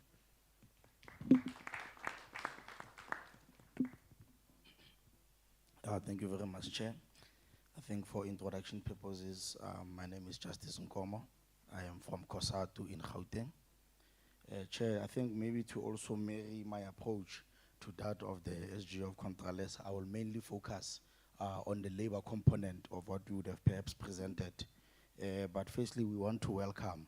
I mean, this is a very key initiative. If done correctly, literally the triple oppressions that were mentioned by the National Chair of SASCO can be eradicated because, one, the economy in its outlook is global. So if you can really reach more onto a global market as a young entrepreneur, I mean, it's something that ought to be applauded. But our concern, perhaps, Chair, and it's a concern perhaps also in the form of a suggestion. One, you mentioned a key thing on we are fixing roads to carry chrome out, but we're not necessarily empowering ourselves to have the smelters that can be able to process. But now it then sparked a brain in me to say, it sparked a thought to say, one, what then becomes the relationship between this committee and other committees, particularly with interest to the Department of Labor, because just yesterday in Northwest, we have dairy farmers who were arrested. It was discovered that, one, they had undocumented employees. When employees are undocumented, automatically you would know that the 28 rand that we've been fighting for as a minimum wage per hour, it is not applied. So you would realize that when you go to many municipalities, there has been an ongoing concern that either it's Pakistani nationals who would have necessarily taken away local spaza shops and that particular component of the economy, or it would be an outcry in farmers who are not necessarily employing South Africans because of the basic Labor Relations Act that they must be able to adhere to. So one, my question is that, are we then able, as this committee, to ensure that we bring on board the Department of Labor, we bring on board the South African Police Services, we bring on board all stakeholders, including NETLEC, to ensure that when we roll out this plan, already what we have as a problem is being addressed, because not all agreements are good. But the problem is that on the ground, it would not necessarily be viewed as a good component because of the ongoing misunderstanding amongst local people vis-a-vis those that would have been in the country currently. But also secondly, Chair, I think I want to marry myself with the question that was asked. Is this another talk show? Are we going to be able to implement this? And I want to say, Chair, I think on the first phase, we understand that it is going to be more of getting into a dialogue. But some of us, because we are leading on the ground, I'm going to tell you what they are going to tell you. When you go to Manseville or when you go to Motlakeng, they are going to say, we used to work in a spaza shop. It used to be owned by Mono. Today is not owned by Mono. As a result, our family is not able to get compensation. What then becomes the solution? That's when, Chair, I'm saying, don't create a talk show task team. Capacitate them. In the terms of reference, it must be clear. When we diagnose a problem, it is economic based and there can be a solution through triple spheres of government. It must not only be local. Because you remember, guys, Chair, look, no, yeah, I'm not far from the comrade component. I'm just saying, if you say comrade, you are not breaking any law. Yes. Chair, if you can look, right now, we would have had a problem in municipalities because municipalities rely on province. Province relies on national. So the three spheres must intersect with one another. But this committee must not be linked. That's why I'm happy that you will have a committee in the district. There shouldn't be a barrier that holds them back because DECO does not need to have money to implement SMME programs. But they should be able to say, we have diagnosed this problem, and as part of resolving the problem, we are then going to engage these comrades and then say we are implementing A, B, C, D. That is a result outcome. This is where revocates come from, because as far as I'm concerned, phase one, in truth, is going to be a talk show. We must all accept, we must all agree. But we must also allow that in the process of this talk show, let's at least save room for 30% of innovative young people who are capacitated with the necessary skills. I mean, if you have an IR degree, you would then be able to say, I know this expertise, it can link well with Botswana, and in Botswana, I can bring some folks who, through partnerships, who are then able to say, Masonjako Limpopo will go to Botswana, we have a link. Now, automatically, the economy in that particular sector will strive. And then lastly, Chair, I think I want to encourage, and I'm speaking wholeheartedly to say, COSATU is not against the expansion of the economy. What we are against, Chair, we are against the exploitation of our people at an expense of individuals who want to enrich themselves. It must be cautioned and warned. Anyone who wants to come and do business with ourselves, they must come understanding that the labor relations is there. Firstly, they must adhere to it. Because you go to the mines, there's a new mine open there in Krugersdorp. We must fight with them to say, no, but where is PPE? Where is compliance? And I would not necessarily say who owns the mines, but in my head, I'm saying, let's work together so that this good program that we want to implement, we don't stall it by then saying we want to point fingers at each other, but we are saying at the compliance phase, let's carry each other out so that we don't have basic things. I mean, we know the law, we will implement the law, but let's work by the law so that tomorrow we don't see a good program being tainted and then tomorrow we are labeled politicians, where else we are progress-driven individuals. Thanks.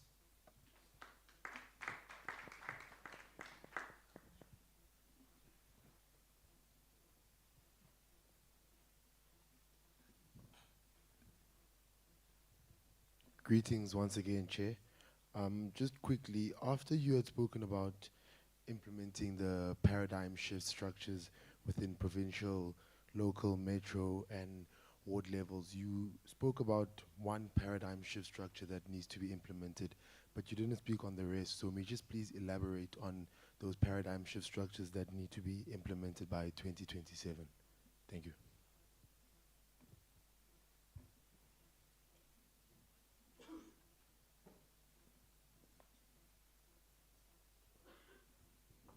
Chairperson, thank you very much. I think I was trying to write a thesis here. Maybe I must submit to University of Pretoria to look at it. With me, I'm not a youth, but I'm young. It's climate change. Chair, thank you very much. And there's a baseline to everything that we do. I think on behalf of SALGA, I will apologize for missing the last 2 days. The reason is that, Chair, based on your engagement with SALGA in 2023 September, the president of SALGA acknowledged that this to feel the things that you raised regarding tuning arrangements. You raise a key important on economic development. However, I will ask a question firstly before I make other inputs. Is how are we going to strengthen our tax so that we are able to do what China did with the Belt and Road initiatives? Because it's and we're the first country to sign in 2015. But for the last 10 years, we haven't seen the impact in our country. But in China, it's making a progress. What are the issues? Perhaps maybe, if you can. Yesterday, Chair, as I said, we missed the 2 sessions. We implemented what you raised in September 2023. We resuscitated City Diplomacy Forum of SALGA with the key municipalities. And one of the things that came out, Chair, even the CEO spoke about 3 things that we really need to be able to differentiate how local government is going to engage. But our starting point is including our traditional leaders in that forum so that they come and tell us what are the key things that we wanted to engage on. Secondly, there was an issue also that was addressed, which we really realized that when we talk about the future, we talk about who? Can't be me. In all our engagement, maybe because when we engage, schools are closed. We need to engage the younger ones to tell us what is it that they want to see the future in our sessions. And we're running programs at Salga where we are inclusive. I remember in Eastern Cape where the building inclusive green municipalities funded by the government of Canada. At the forefront was traditional leaders. Because we realized that the project, if you do a project without consulting, that our traditional leaders, it might fail. We might think it will be successful, but at the end, it's not going to get the masses to also profile the project. And as a country, even though there are challenges in local government, we are looking at the negative side of the country. We are not putting the positive side of the story. So we need also to look at how this forum is going to look at that. So there were key things that came out from that forum is that we need to look at economic diplomacy, but there are also key things that came out there. The Agenda 2063, we just talk about it, and it's very clear about issues that we need to engage on. But it's at high level. When are we taking these initiatives to the communities? And I think this platform will be key to engage on those matters. The SDGs, we saw DECO in New York and President talking about these issues. When will it be time when they go to highest leadership political forum to take civic society organizations, to take the youth, to take our traditional leaders to go and talk? When we're in Eastern Cape Chair, I will share that we've got a lot of indigenous knowledge from our traditional leaders.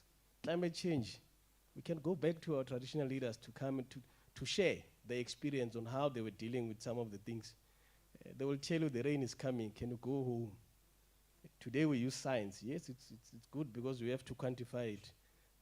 But we need to bring back our traditional leaders to tell us the indigenous knowledge so that the gap between us that are still growing and the elder is closed. Because today kids are not spending most of the time in their phones. It's only Google. But we need to do that. Maybe this forum, because it talks about internationally, kids wants to travel the world, let's expose them. But we use the forum, and I agree with our civic society organization. What we did with the SDG, for the first time, Chair, I think I've sent you, the local government, 10 cities reported on SDGs for the first time. It was City of Cape Town in 2019. And we included civic society organization. From Salga's side, the engagement with communities was supported by civic society organization. And I'm saying, moving forward, we really need to ensure that in all our platform, we can't leave behind civic society organization and our traditional leaders, including from our side as Salga. The issue that came out, Chair, yesterday was the human capital skills for local government, but not only for local government, civic society organizations, our traditional leaders, so that when we talk the same language. The data issue, Chair, through this session, how are you going to assist us to deal with that? We know we've got stats, but for us to understand the reach, we need to strengthen M&E policies. And that was the question that I'm going to ask. How are we going to monitor what all of us raised earlier on? So that we start at the beginning to know what is it that we are going to be measured against at the beginning. So that when we come after a year, we say we are great. Contra, let's raise these issues. Where are we? So that we don't start from scratch, because issues are the same. It's just how we coin it, as a colleague raised there. We change English to suit the narratives. But we really need to do that. Tuning agreements are very key, Chair, to look at that. But we really need to also look at the colleagues raised the issues of funding, which is going to be one of the key. We are planning, Chair, to have an international relations forum, and I think it's going to be an opportunity between the Urban 20 and the G20, so that we have the chair and the committee being part of Local Government International Relations Forum. It's what we presented to the leadership, so that we hear from the civic society organization, the traditional leaders on the embassies within Pretoria, because we must use the opportunity of hosting the G20, but also be able to see what is our objectives that we wanted to achieve. When we're doing the assessment of twinning arrangements, we realize the challenge is that we are not objective. What is it that we want to achieve from those twinning agreements? And most of them have elapsed as I speak. They were not serviced properly, but we need to review those. Salga made inputs to the Presidential Coordinating Council 2 weeks ago on some of the issues that we wanted to do, but we'll share so that we do that. But thank you very much, Chair. The UN is looking at few things: food security, economic development, climate, resilience, and you can see what's happening in eThekwini today for the last 3 weeks. But it doesn't affect only us; it also affects the belt. Mozambique is affected, so we really need to work together also with other countries to ensure that at least we are inclusive in those matters. Chair, but thank you very much for this opportunity, and we think that the MNE will assist us and guide us to be able to see what's the next step. Thank you very much, Chair.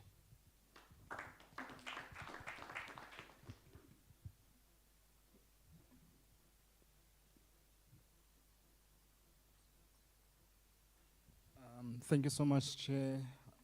And writing on the protocol already observed. This is Lwazi Somya from SAILO. So thank you so much, Chair. This process is something that we in civil society have been calling for, the democratization of foreign policy. However, how that democratization of foreign policy and its effects is very important, and how you're able to implement it is very important. So it depends on what you're trying to achieve in terms of this thing. So if you want to increase issues around economic diplomacy, the better way is integrating to what government already has, which is the district developmental model. How does this now initiative linked with the district developmental model, and how do we now make the district developmental model integrated to a broader international relations basis? For example, how do you now leverage your local economic advantage towards a broader global economic agenda, especially concerning small towns and cities in rural areas, et cetera, et cetera. We talk a lot about urban places, cities, et cetera, Those are not the fundamental basis of our economy. Yes, the JSC, jobs, et cetera, but there are a lot of people living in the rural areas and the townships that are not taken into consideration concerning this. So a more integrated approach, linking it with the district developmental model, is a more pragmatic manner than having 4,400 and something people talking about these issues. The second aspect of it is, how do we now have the impact that we desire? And that links to what China has done, especially partnering up with cities on city diplomacy. And how do we now leverage our competitive edge in individual cities, in individual towns with a broader global economy, especially locating it within the African context. The African Continental Free Trade Agreement makes specific reference concerning how do we now partner up and ensure trade and development within our individual countries. Now we need to link this aspect of a people-centered oversight mechanism with the primary goals of economic development and trade, especially within the continent and especially within the international community. And that will be the critical aspect about this oversight mechanism, is to how do we now facilitate not only the engagements between state actors and non-state actors, but how do we now facilitate the engagements between local municipalities, provincial governments with the broader international world. And this also now is a less resource-intensive mechanism of linking it to what currently exists. Because I perceive that once we do it at a local ward level, there are huge issues at ward level, especially municipalities in general. And this is why we had to introduce the district development model. And that's we're gonna play into that field of we lack capacity, and we're going to implement this at the place we lack capacity. And therefore, it's very critical for us to impart this mechanism as part of what is currently working and being operationalized at state level. The second aspect of it is how do you now integrate this initiative with the broader expansion of SMMEs, especially at a local level. Because young people find they're trying to create businesses, they're trying to create innovative ideas. However, there's a lack of appreciation, especially at municipal level, of international agreements that allow for SME exports in this country. And therefore, locating it within municipalities, especially district municipalities, and them figuring out what is our competitive edge in terms of resources that we can export, issues around services and trade options that we can export. Where do we now invest in broadening the SMEs in order for them to facilitate their export capacity? And how do we now integrate that with the broader aspects of what government's agenda is, especially looking at small businesses and medium enterprises in rural and township areas? That'll be very critical in how do we now manage this, this mechanism, and Parliament playing a role in ensuring the government integrates its various economic developmental agendas in the various aspects of not only the district developmental model, but also the intergovernmental framework. So that is another critical aspect that we need to do. What I'm very worried about, especially as we go towards the G20, is the lack of attention paid towards rural communities and townships. The Brazil G20 had a Township 20, where people from townships and rural communities engage on pressing geopolitical matters. Our current G20 does not have that aspect. So we're missing an engagement group, which is a very critical aspect around our development as a country. So we've been talking about issues around township development, rural development, et cetera, it is very critical that we have those aspects of dialogue. For example, in our G20 process, there's nothing talking about traditional leaders and what their perceptions are concerning issues around engagement on multilateral forums. They're being put into the C20 or the T20, and we move on. Whilst we need to talk about how do we now facilitate and harness indigenous knowledge systems in order for us to facilitate our development as a country. And these are some of the critical questions that Parliament needs to answer, especially not only just DIRCO, because DIRCO cannot do this alone, because it needs a whole government-wide integrated approach towards economic development, which is also linked towards our foreign policy aspirations. Because these talk shops can happen, yes, very easy. My organization organizes dialogues discussing these things as a civil society actor. However, we need to have tangible outcomes saying that, for example, my people at Gauteng, what trade options do we have concerning processes of fish from our coastal areas in Gauteng, for example? What are we doing concerning the redevelopment and how do we industrialize those areas? We go to rural areas in Kwakwa, et cetera, How do we now have those local communities and district municipalities engaging with the broader continental and international process of finding trade relationships? And that is something that needs to be coordinated not only at a higher level, but municipalities and provinces also need to find the value-added proposition that each and every single municipality gives to the provincial and local economy, and then try to find those diplomatic entrance points. And maybe that's when provincial government and national government can work together in trying to make those entry points. And the additional aspect is what happens now with business. And how do they engage in this process, right? Because they can be either a very constructive actor or a very disruptive actor in engagement. So we need to be very conscious of who we have around the table, what are we trying to achieve, especially concerning some of the lived reality outputs that we want to achieve, especially concerning integrating and engaging in this oversight mechanism and having people know the various trade agreements, et cetera, That's very good. But how do we now make that into a reality? And that's my input. Thank you, Chair.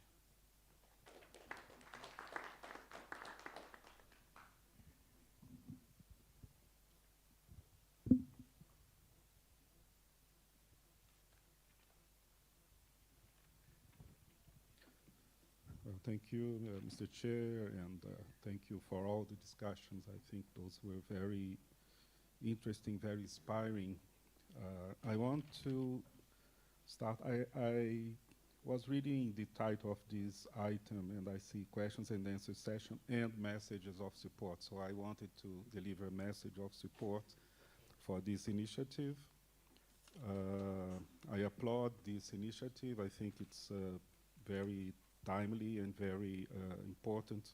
It is very ambitious, as you have said, and as per the participants' interventions, there are many aspects, of course, that must be further refined, and as you go along, certainly this will be developed. I would say it's a daunting challenge, but it's a good fight. I'd like to mention an initiative that was taken by the Brazilian government, but that was from the executive branch, not parliament.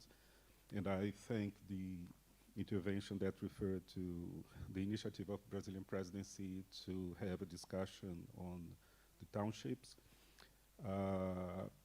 When President Lula was providing some inputs and some guidance for the G20 summit that was held in Brazil last year, he made a point that civil society, the various segments should be involved. Of course, we have within G20 the engagement groups that are groups from civil society, but President Lula also wanted that we would go beyond that beyond the especially the two most active engagement groups, business and think tanks, that we also reach out to other segments. And in Brazil, there was an effort to reach out to Brazilians, civil society in its various segments, with a view to make ordinary people understand what was at stake, what was G20, what were the issues under discussion, and what benefits could be accrued from that for ordinary people's lives. And I should say that was considered a very successful exercise, to the point that, for example, indigenous peoples from the Amazon and elsewhere were discussing G20. I think for the first time they were aware of this and discussing. School children were also discussing G20 themes and engaging in a way. And one thing that was very important is that from this exercise, some inputs came from civil society, and those were embedded into the official discussions and made it to many ministerial meeting outcomes, and even the leaders' summit declaration was also taking away those inputs that came from civil society. Usually at G20, those inputs would come to the very last hour, but we made a point that these should be embedded and should be ready by mid-year, so they could be taken up by the various groups, and so this was considered a very successful process. I'm saying this because we found out it's very challenging to first to inform. Of course, it's a very challenging process to reach out to people that usually are not involved in these discussions. They need to be educated in a way to understand, and then to give their opinion, to participate. And I think also a very large challenge is how to have feedback from people and to make it to that their contribution will be relevant to the decision-making process. I think this is very, very challenging process, because usually policymakers are already involved with so many aspects of the negotiations that to allow for the time for these consultations to take place and then to be fed into the process is a very challenging process. I understand when Parliament develops legislation on its own, this already takes place, but when it comes from the executive, maybe the challenge is greater. As you said, I think it's a good good starting point to discuss the trade agreements that are already there and to provide information and get people to be aware of the benefits and the opportunities that are offered.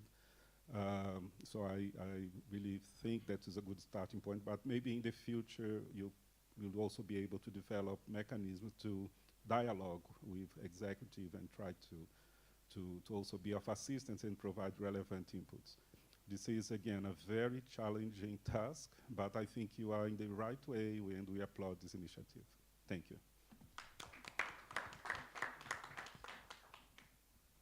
Thank you for the chairperson for your perfect introduction for this idea, the idea of the people-centered oversight mechanism.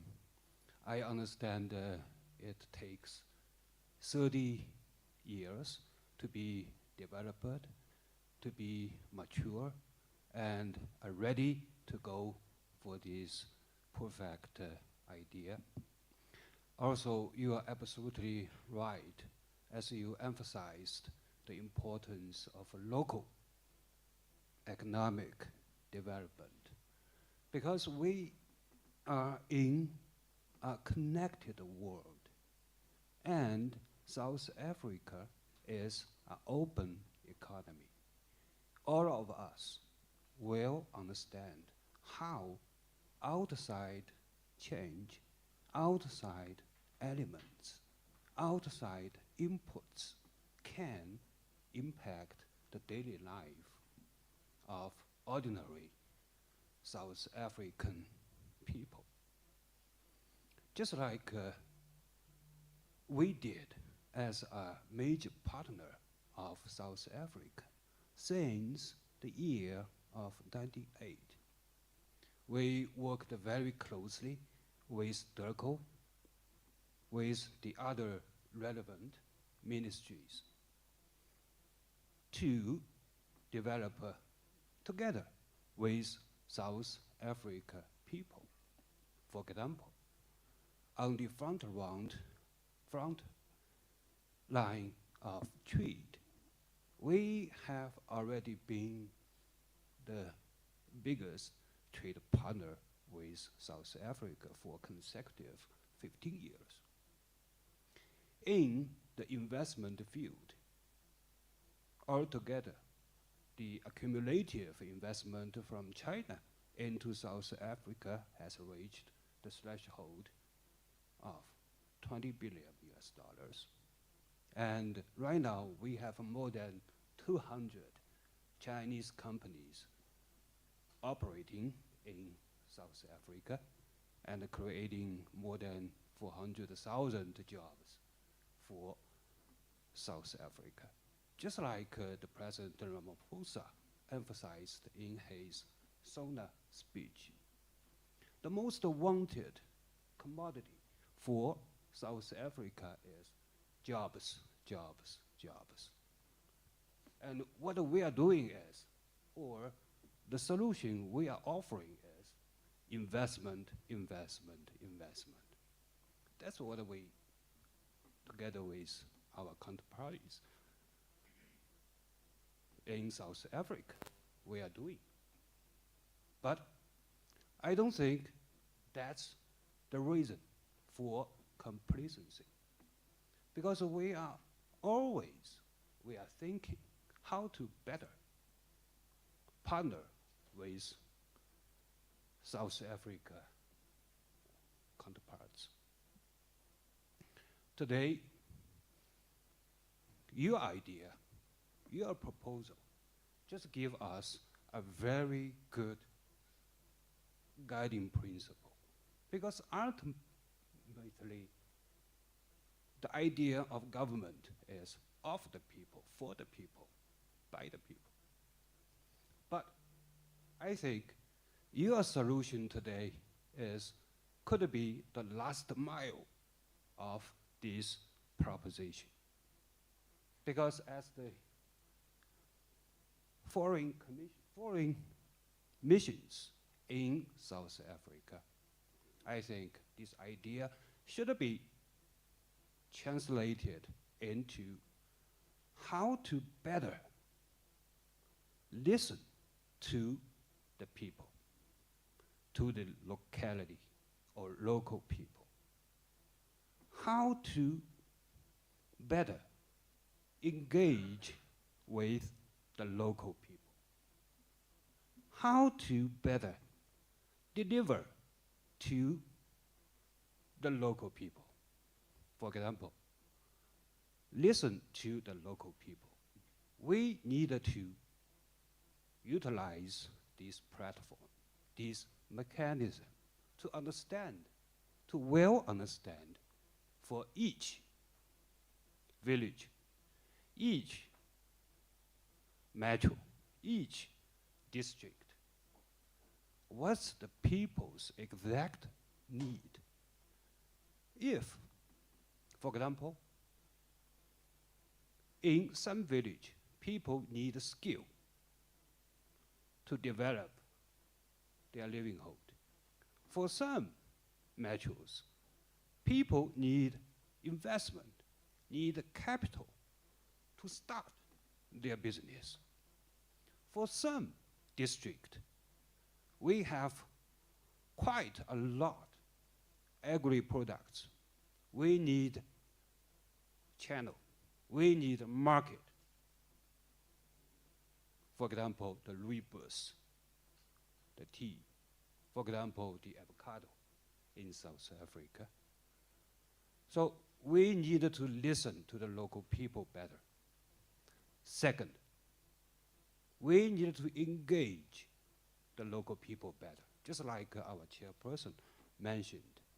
In North East province, in Limpopo, we already in the pipeline quite a lot investment project, mining, processing. We just want to add value in South Africa, in indigenous communities. So I think this platform, this mechanism could be extremely helpful in terms of this objective. The last thing is how to deliver to the local peoples. I just remembered some guests are very good suggestions for us for foreign missions. And our colleagues, my colleagues, is very, very busy just taking the notes. There's one thing. Every year, we provided several dozens of training opportunities, study opportunities back to China. Some of them is degree-based. I think that's the most wanted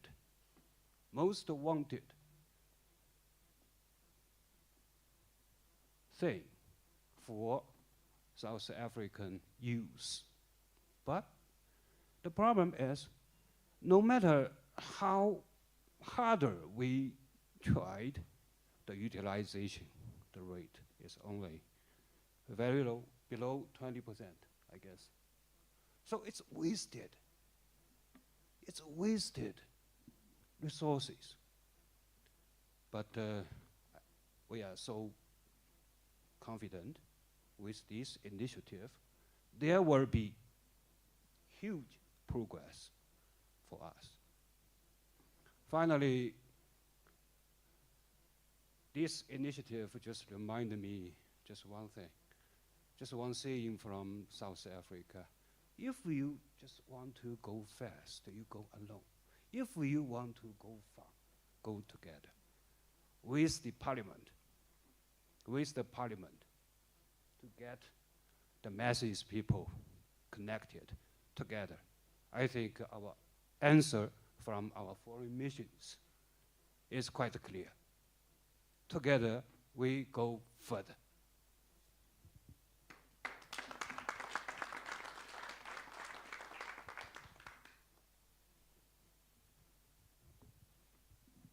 I'm sure we have given those who wanted to make inputs an opportunity. We will start from our extreme right with Honorable Smith, who will end on our extreme left for us to respond to the issues that have been raised and appreciate matters that have been raised.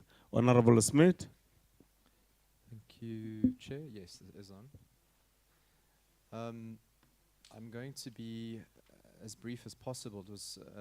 There were some truly fantastic contributions, I think, from all members in attendance today, and certainly some very constructive feedback that we can take back to the committee and to feedback to the Department of International Relations.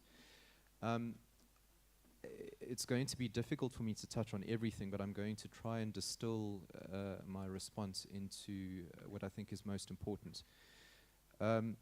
DIRCO, by and large, is an outward-facing government department. It doesn't very often engage internally with South Africans.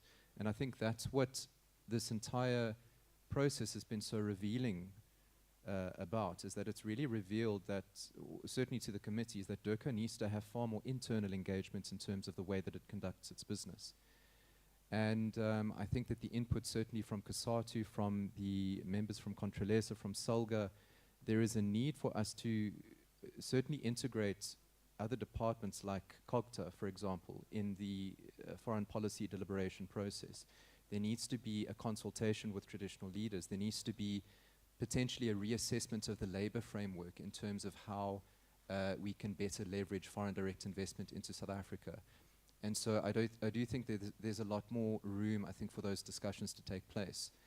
And I think therein, you know, maybe the question is, how are we going to liaise as an executive? You know, we have a huge cabinet as in South Africa, but how often do these departments actually liaise with one another? How much inter-ministerial capacity is being built to say, well, you know, we have to all pull in the same direction if we're going to determine what a foreign policy is. And I think just to underpin the greater issue here is we need to start having a discussion about South Africa's national interest. That is what this discussion is. What is our national interest? Because I don't think any South African, if you ask them in the street, can say what our foreign policy is. It's very erratic. We seem to take decisions on an ad hoc basis. We are proactive instead, or we are reactive instead of proactive. We don't actually distill on paper, this is what we want for South Africa going forward.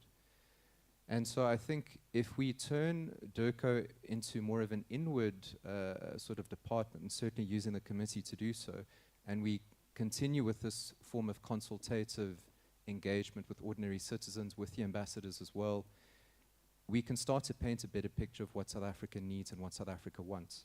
And I think it's been mentioned by various contributors in the room, jobs. We have the most unequal society in the world. We have a desperate need for foreign direct investment into South Africa. And so the mandate of our ambassadors when they go overseas, first and foremost, is to sell South Africa as an investment destination. The next question is, well, what sales pitch can our ambassadors actually make when they go overseas?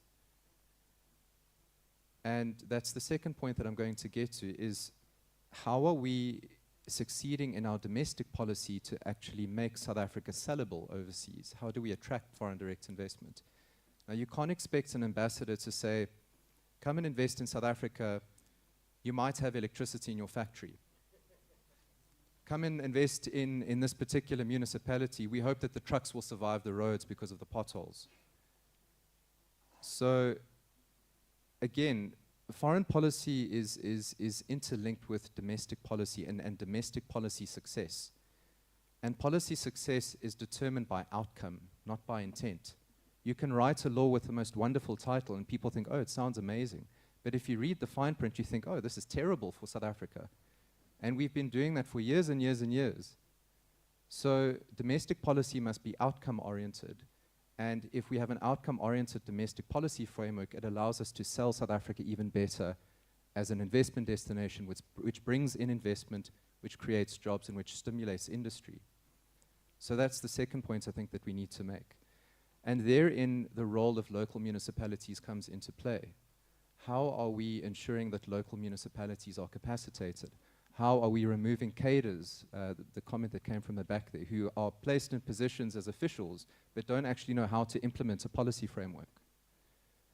How are we addressing the systemic challenges to governance in South Africa that really render us incapable of implementing a foreign policy framework or actually acting in the best interests of South Africa? And I just want to give some insight here on foreign policy as it stands. It's, you know, South Africa has been, we talk about the government of national unity as the first coalition government in 30 years. It's actually the first coalition government in about 70 years. We had single party domination for 40 years, then we had single party domination for 30 years. This is the first time. We have yet to have an engagement on foreign policy in the government of national unity. It's no longer the prerogative of a single party. And yet, we haven't heard the voices of other parties within the government of national unity when it comes to developing a foreign policy framework. I'll give you two very good examples. I wrote a letter to the president, a 9-page letter in December, and I said, hey, the G20 is coming. We as the DA, this is what we want as tangible outcomes to benefit ordinary South Africans from the G20. Economic resilience and recovery, energy security and the just energy transition, food security and agriculture, which is what we inherited from Brazil. A fantastic initiative. I didn't even receive an official response from the presidency. I saw it in the media from the president's spokesperson who said, foreign policy is the sole mandate of the president and we will decide. Well, my response to that was, who elected the president? It wasn't just one party, it was many, mine included. So when do we get, you know, through these engagements an opportunity to put forth what South Africans want included in the foreign policy framework? We called last week for a reassessment of South Africa's foreign policy. We were told, no, South Africa's foreign policy is fine. Well, judging from the inputs from this room, it's not fine. People want more engagement in these discussions to determine how South Africa approaches its international investment. We also, we need to look at setting tangible goals. You know, we always say in government, nothing truly exists unless it can be measured. So getting back to the mention of the Sustainable Development Goals, we've been talking about those for 15 years. But if you say by the end of this year, we will have eradicated X, you set yourself a goal and then you can be held accounted or held accountable by the people. And these are some of the suggestions that we as the DA have made in terms of the budget. We've said, we'll support the budget if you say that by December this year, we will have concessioned our ports or partially privatized the public rail infrastructure. We want a comprehensive spending review of South Africa to ensure that we can stabilize debts to GDP. We'll never grow a successful economy if we're paying more of our national budgets to debt servicing costs than actually putting it into services and repairing roads and building infrastructure. So we must also be practical in the way that we assess what we want out of foreign, and we need to be practical and level-headed and rational when it comes to assessing what we want domestically to have a broader implication on our international standing. And Chair, just to maybe conclude, sorry, I'm just going through my notes here.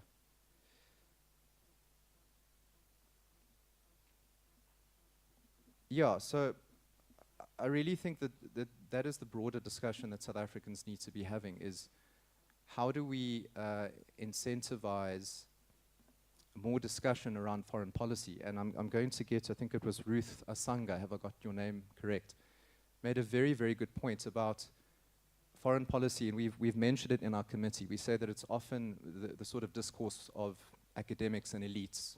Ordinary people on the ground don't really talk about it. But I think we need to start connecting the dots between how foreign policy actually impacts ordinary people on the ground.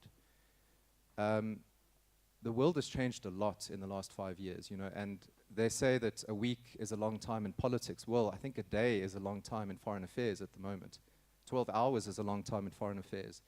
I wake up every morning and have to take a Xanax before I open Twitter because I'm not sure what I'm going to find, you know. Who's announced what? Who's in a tariff war with whom?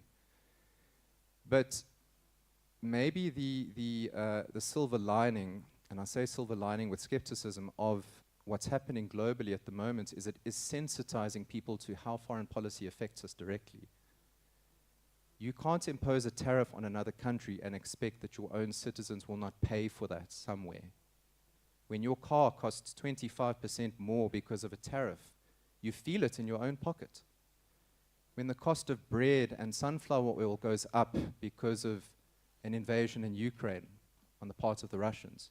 You feel that in your pocket. South Africans feel that in their pockets. The cost of living crisis is largely at the expense of what happens internationally. And I think therein there's a really useful space for us to start to sensitize South Africans to foreign policy, and I think that we are paying a little bit more attention to it now more than ever. I think the question is, how do we make it a conversation that we have around the dinner table? And just to conclude finally, around developing schools for diplomacy, we absolutely need that. We need to turn to Durko and say, look, foreign policy is not some, there's this stereotype of foreign policy. Oh, okay, you've been a parliamentarian for 30 years, you've just retired, you've got nothing better to do. We'll send you to be an ambassador somewhere. Well, what skills do you have? What are you going to leverage from that country for South Africa? How are you going to support the citizens who live there? How are you reforming the consular services for South Africans in that country? And so we often talk about politicians or career diplomats. Maybe we need more career diplomats, people who are specialized in actually tackling the needs of South Africa from a particular country. And I'm very grateful that these conversations have come through the engagement today, and I'll certainly take it forward in the committee and in the party as well. Thank you. Thank you very much, Honorable Sali. Thank you, Honorable Chair, His Excellency Salga, Controlessa, the universities, lecturers, and COSATU, and everybody that has provided very important, pertinent information and criticism. Thank you very much. Public participation in line with the Constitution of South Africa in international relations is long overdue. And that is a huge concern. And I'm concerned that in our conversation that we are still gatekeeping from our traditional leaders, from our people on the ground who may not understand much of the language that's currently being used. Our people on the ground does not understand the basics of international relations. We cannot expect them to understand AU, G20, BRICS. All of these phenomena is foreign to them. So the education will have to start on the grassroots levels, even on schools. Why are we waiting for universities and colleges, etc.? Why are we stuck with an education system that is so archaic, and it's not allowing our young people to analyze and think progressively? So it starts on our education levels, on the very young roots already. That's where it starts. I'm very encouraged also by the information provided from our embassy in Brazil as well as in China. You've given us quite a bit of food for thought today, because we have the G20 coming. And we really have been very concerned as a portfolio as to how we're going to ensure that our people, our most marginalized of people, are going to benefit from G20, as well as BRICS and other matters, because it continues to be kept for the elite, the academia, and certain stakeholders. And we have to ensure, we're talking about employment, we're talking about benefits and the dignity of our people, but why are we withholding the benefits of international relation from skills development, education, employment, bursary? It's being withheld. And that is why we're seeing a failure in the resources being utilized effectively. That bridge needs to be gapped, and we need to take the embassies to the people and bring the people to the embassies. On a visit to China, we were very encouraged by the mechanisms of public participation amongst the people of China, how government is ensuring public participation to every citizen in China. And that also sparked the idea and the concept of, I would say, our views of the people-centered oversight mechanism, because on an international level, that education is lacking. And if we educate our people, and international people sees how excited the people on the ground is, our traditional leaders, our most marginalized and oppressed, those who've been kept away from these opportunities, to see their excitement in wanting to form trades and wanting to engage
of that gatekeeping of our country. One, definitely there is fraud, corruption, mismanagement that has come to fore through this gatekeeping.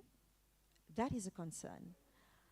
When trade is happening, the people in our communities are getting a pittance of the monies that is being paid, or the relations that is happening. And many of us sitting in this room is not aware of that, and that needs to be investigated. Because it cannot be that our people are working fingers to the bones in mines, in architecture, etc., but they're securing a pittance out of the trade. So these are aspects that we also have to be looking at in trade and international relations and cooperation. Public participation is also very important when we look at our geopolitical world. I don't just want to mention, the Ukraine aspect. There is issues in so many areas, Ukraine and Russia, DRC. There is the situation in Israel and with Palestine. And this affects all of us. It affects all of us, and we cannot ignore the rippling effect that it has on trade, international relations, and on our very humanity as we sit here. So we also need to look at the fact that in South Africa we have a lot of foreign nationals living in our country. And in educating people with regard to international relations and cooperations, we are also educating people on the ground with regard to the relationships, because they will just assume this entity, that entity is living in our country, not realizing that that particular entity that's living in your country is also providing employment and benefits to your country. So we need to also educate our people on the ground with regard to that understanding, where it also flows from the geopolitical relationships. So I am very encouraged sitting here that we are starting the talk, but I feel that the action is long overdue, and that I'm hoping that our viewers who are listening are going to start the engagements on grassroots levels already. Our municipalities, our embassies, as a portfolio, we are already speaking to our constituents. I'm hoping that. I know I am. But it can't start. We can't wait. It needs to be progressive. It should have started already. We're already 30 years overdue. So let us not be long in the process of just talking and not having any form of action. Thank you. Thanks, Honorable Sali. Honorable Douglas. Thank you, Mr. Chair. And I want to greet all of you and say thank you very much for being here today. And Your Excellencies, ambassadors, and Excellencies, the traditional leaders, all protocol observed, you are welcome. I want to speak to one of the first speakers from Controlesa, our Khosi at the back there. You know, the first thing that we must say is that South Africa is in the middle of transition. And when we talk about economic sovereignty and land sovereignty and when we talk about mineral sovereignty, that's what we're talking about now. In 1994, we were transformed politically, but we were not transformed economically. And we are now going to go through that process whether people like it or not. And we want to be partners with the traditional leaders. I come from a First Nation people, the Khoisan San people, the oldest First Nation people in the world, older than the American Indians, older than the Aborigines in Australia. Yet in South Africa, 30 years later, we are not recognized. We do not have land, we're not recognized formally, we're not part of the traditional parliaments, we do not have any mineral rights, or anything like that at all. So the oppression of our people is a well-known fact under this government and previous governments.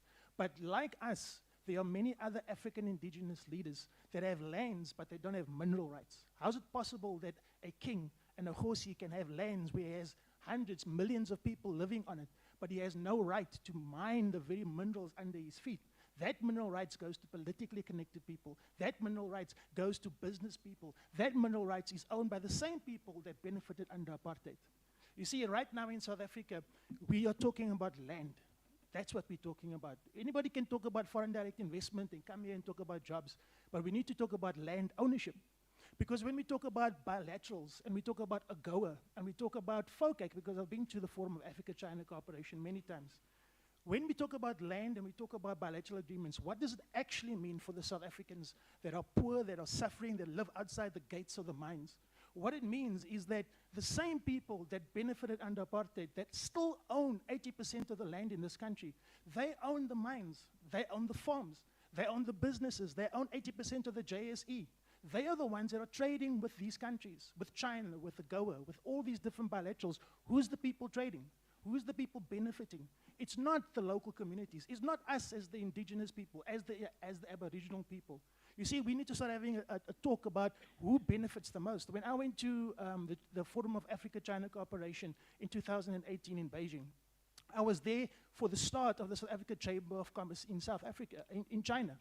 And you know what? Out of the 45 members that registered that organization, there was not one black organization. There was not one black company. There was not one Aboriginal indigenous person there. It's the same in the EU. It's the same in AGOA. It's the same wherever we go. International trade here is a racial thing.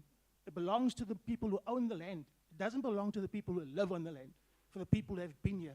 And we, the owners of the land, the indigenous, the Aboriginal people, we are the ones that are supposed to have the mining rights and supposed to work with government in order to say this is what our people need. And that's why it's necessary to have a people-centered approach. That we need to come down back to the grassroots, but then not only have it with our people, we must also have it by the people that are living amongst our people.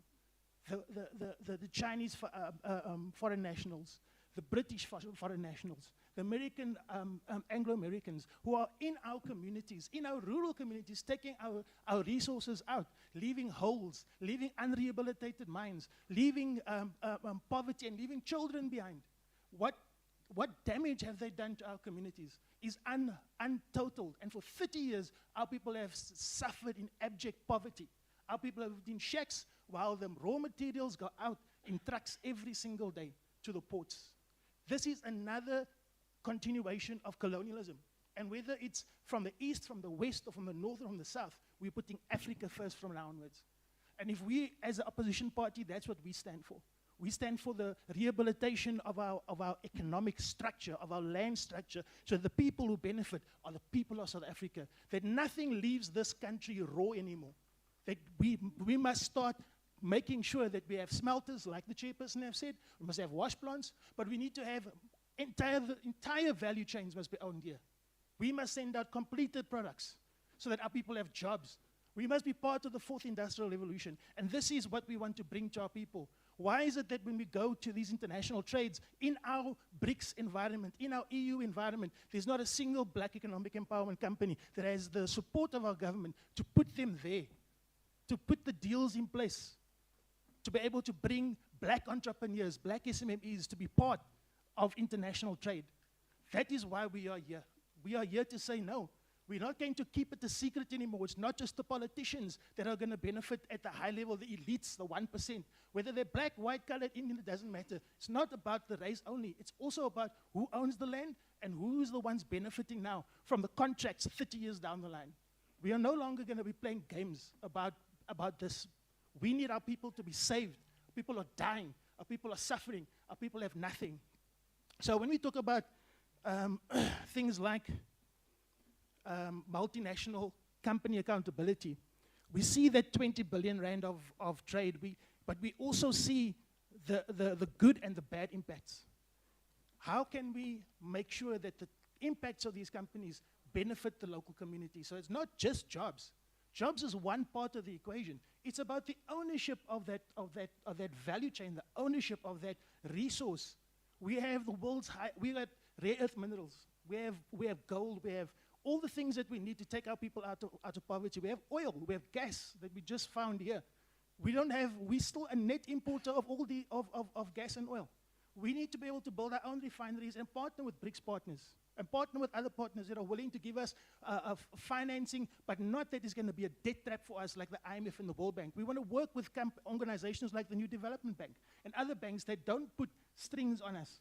They don't tell us that we must put austerity measures. We were just asked, why do we close the embassies by Khosi? Why do we close so many embassies? Why are we looking so bad out there? Can I tell you why? Because the IMF and the World Bank tells our government, you took money from us, but you must now do this, do that, do that. Close your embassies, do this. Austerity measures, cut budgets. So instead of helping us through bringing trade and economic development to our people, this government is choosing to obey foreign finance and they are the ones dictating our policy. No, we can't allow that anymore. We need to put the policy of our people ahead of everything else. We need to make sure that the horses have a voice, have a standard. They are the fourth institution of this country. They were here long before this government. There was no borders here. Borders were between us and other countries were drawn by white men in the 1800s, called the Scramble for Africa. They carved this country up and left us divided. Now we need to bring ourselves together and work together. And as Africans, we must stand together for African economic sovereignty. So, Mr. Chair, I think when it comes to this process that we're doing, it's the best process that we can possibly have. Because this is the place where we can actually talk the truth. And we must have an understanding that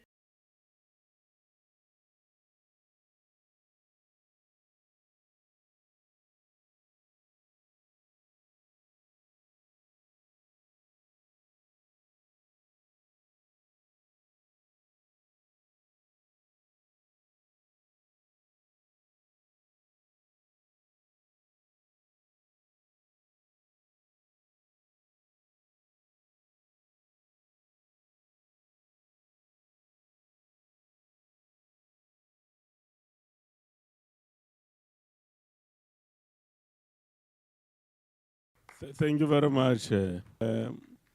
Honorable Kumbaka.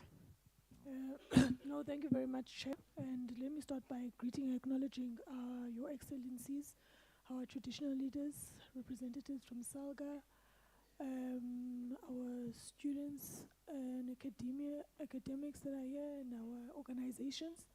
Am I audible? No, that's fine. Yeah, let me start by greeting you all and our COSATU, our labor organized groups too. Let me start by welcoming you all and greeting you today and thanking you for your inputs, which were very valuable.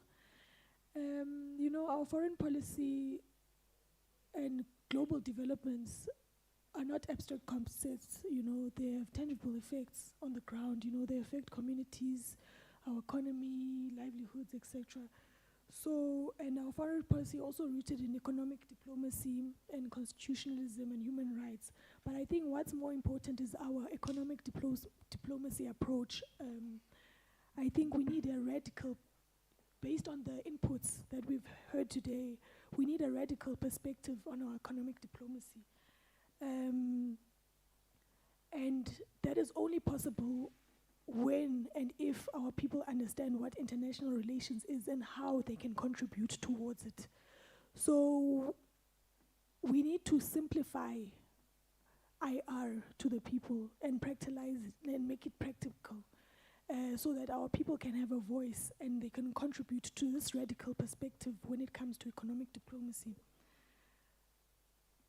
Also, when that ensues, obviously, job creation and industrialization must be one of the focal points that we need to pursue. And of course, our approach to making our people understand will be a determining factor for the success of this approach and people-centered mechanism we are coming with today. So I think it's very important for us as a portfolio committee to be very certain of our approach, because it will determine if this was just a talk show or if this was really intentional to ensure that everything that we've spoken about is implemented. Also, when it comes to international relations and it being known by learners, I think it's very important. You know, in my past life, I used to tutor in the rural areas in the Eastern Cape. You know, and when you conduct career guidance and bring all these companies, you know, the young learners always ask you, "What did you study?" And when you say international relations, they don't even know what that is. You know, it's not known. You know, even myself, before I actually studied the subject, I didn't know what it was until I heard from another learner, and I was like, okay, it's interesting. So young learners don't want to hear about what is happening, you know, outside of South Africa, you know. So I think it's also very important when we conduct the people-centered approach, is that we go to the grassroots levels, we start with the learners, you know, so that they have an interest in the subject, because usually they don't even have an interest in what's happening outside, you know. Even when you talk about Trump, even with adults for that matter, they don't know what the thing. They would rather they'd rather engage in the jokes that come with the developments rather than what actually is happening and how it impacts them. So I think it's very important. We take international relations very lightly in the country, and of course, and I understand why fellow South Africans don't have an interest, because they are subjected to poverty, and you know, there's no water. There's no electricity. But of course, international relations also has an effect. Our foreign policy engagements are also a factor that also leads to maybe the service delivery needs or hampers them. So I think it's very important that we ensure that we are intentional in our approach. Our approach is very important for this. And also, you know, for a long time, international relations has been confined to the realm of elite academia. Not only academia, but the elite, academia and policymakers. And it's very disconnected to the people it impacts the most. So I think this is a start. And this is a start, and I hope it will go to the people it's for. And it won't only remain in boardrooms, but it's of course our responsibility to ensure that happens. And then also when it comes to DIRCO and ensuring that it provides opportunities for young people, it's one of the battles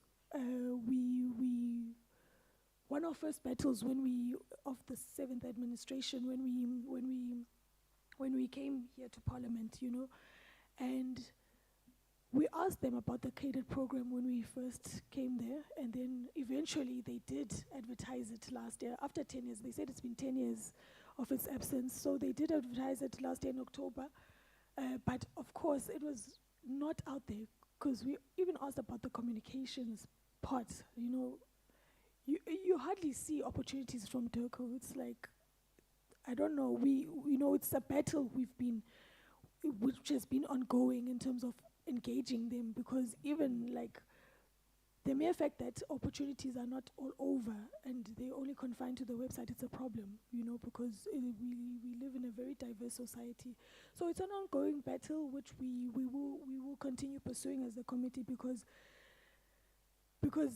there are hardly any opportunities for young people, for IR in the country, and it's always confined to NGOs, and NGOs sometimes that have their own agendas, which then impact us in various ways and hinder some of the progress we are trying to pursue as a country. So I think it's an ongoing battle which we'll continue pursuing, and I think my colleagues have touched on other matters, but I think we do need to ensure that there's synergy between our traditional leaders and our communities, starting from the rural to the township to the urban, and to also the student and learning environment. And then lastly, as a committee, I also think we need to ensure that the synergy between ourselves and the Department of Trade and Industry and the Department of DPME, Minerals and Resources, and Higher Education and the Department of Basic Education, to ensure that we communicate this people-centered approach with them and ensure that we have a shared program which we will all implement, we will all be committed to implement, and ensure that our various departments that account to us are also in sync and are also on par in terms of this program. Thank you very much, Chair. Thank you very much, Honorable Kumbaka. I always say to her that I wish she had recorded videos of before and after. Because before, her voice was not like this. Then there was COVID. So she went through some challenges during COVID, and her voice never recovered. So her voice is a casualty of the COVID situation that we had in the world. Here, I wish she can recover and regain her original voice. So you'll be okay. Honorable Muruti. Thank you, Chairperson. He knows he has the privilege of saying what he just said. It is his prerogative and privilege. But thank you for all the presenters, for your input, for your excellent submissions you have made this morning. I've been trying to ask myself, how do we implement some of these best ideas, good ideas we have heard? And I realized that there are a number of obstacles that we need to talk about that are ahead of us. And I might mention maybe 2 or 3 of them. Looking at the watch, my chairman said 1 o'clock he wants to be out of here. He wants to be eating, and we still have 3 of my colleagues waiting to say their share. But some of the hindrances and obstacles I see, the first one is bureaucracy. Bureaucracy is a challenge, and why I say it's going to be a challenge. You have many among them who believe that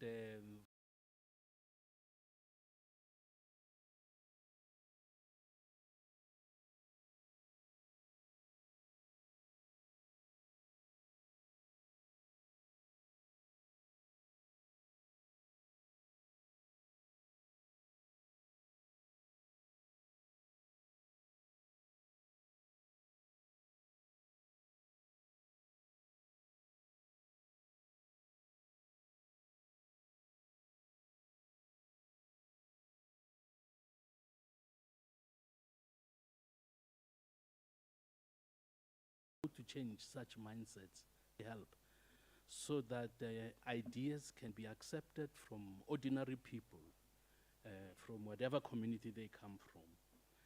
And the role of traditional leaders obviously has been mentioned.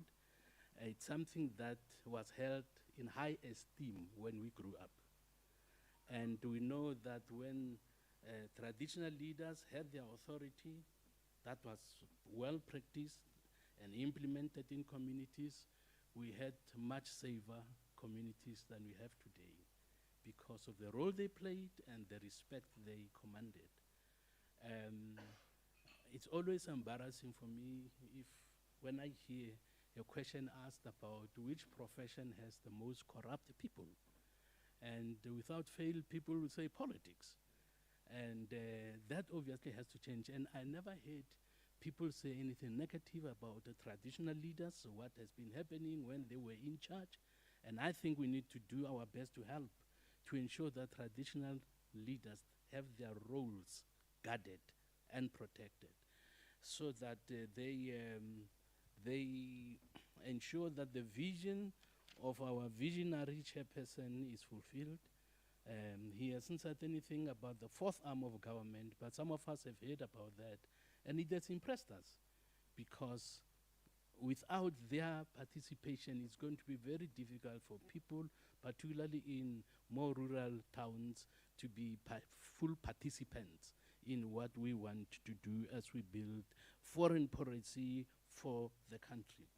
And the second one, obviously, there is a presenter who, among other things, asked the question, how are we going to make sure that nobody will be left behind? The process is not for the elite, it is not for the educated only, but it's for all South Africans. When the Constitution was written, and some of us fortunately were there, and the talk was about ensuring that ordinary South Africans, people who not having the privilege of even set their foot in a university, that they would have a voice, and their voice would be heard. So when we have people who do not even understand the word or even have heard the word international relations, how are we going to ensure that they understand that the Constitution was put in place to also give them a voice so that they can also participate? So people that have not said a word, and people when they hear about foreign affairs, they say, no, that's foreign matters, it's not my issues, it's for so and so. That mindset has to be changed, and I think if we can manage to change that mindset, that we shall have made progress.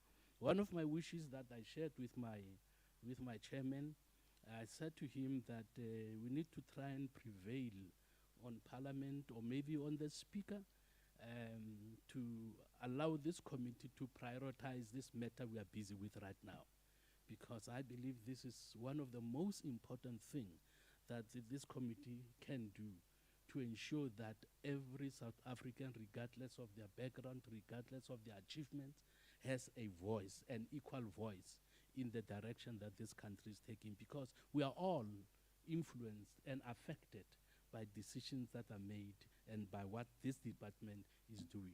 So the more we get everybody on board, the better for us all as a nation. So because of time, Mr. Chairman, allow me to stop here and give my colleagues an Thank you very much, Muruti. Honorable Muela. Yeah, thank you, Chair. And greetings to the ambassadors, excellencies who are here, the representative of SALGA, academics who are here, thinking tanks, all civil society organizations, SANCO, representative from the academic world, UP, who are here. And for the interest of time, also recognizing the representative from the Gauteng government who are here, and all protocol that is established here is observed. I think, Chair, the public participation remains one of the critical pillar of Parliament. Parliament is the voice of the voiceless, and is the voice of the people. And through this mechanism that has been presented here and overwhelmingly been accepted by all the sectors who are represented here, and all the role players who deposited their inputs with regard to this particular mechanism that the portfolio committee has adopted and is currently assimilating to the people, so that they become one with it and they are able to to present their views in how they view the matters of foreign policy and the matters of international relations. And then I also want to recognize the representative of Contraleza, Mahoshi Arena. My apology. Ngatla ka fine wa khomu. Ko Limpopo Mahoshi ra hlompha kudu. So Contraleza is also recognized. As I was alluding here, Chair, of the importance of this mechanism, that we want to touch base where the ordinary people, the poor of the poorest, the proletariat of our people, become one and have their say on matters of international relations. So I will attempt, Chair, to answer some of the questions which were raised here as and when the sectors were making their inputs. There is a question from the Thabo Mbeki, School of Leadership representative here, who asked, who are we targeting in the community? And the answer to that is that we are targeting everyone. We are going to be working with the municipalities.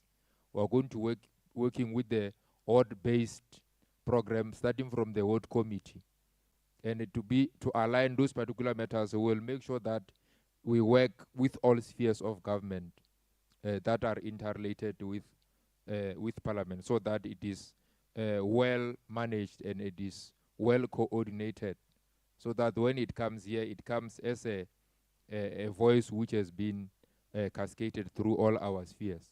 So if we focus on the poor of the poorest, those that have known not to understand the issues of international relations, and through our forums that we are going to establish, through symposiums and many other avenues which we are going to open for discussion, we'll be able to educate them so that they are enabled to understand matters of trades, matters of international relations, and so that they will understand how them in the rural area can also benefit through these particular mechanisms.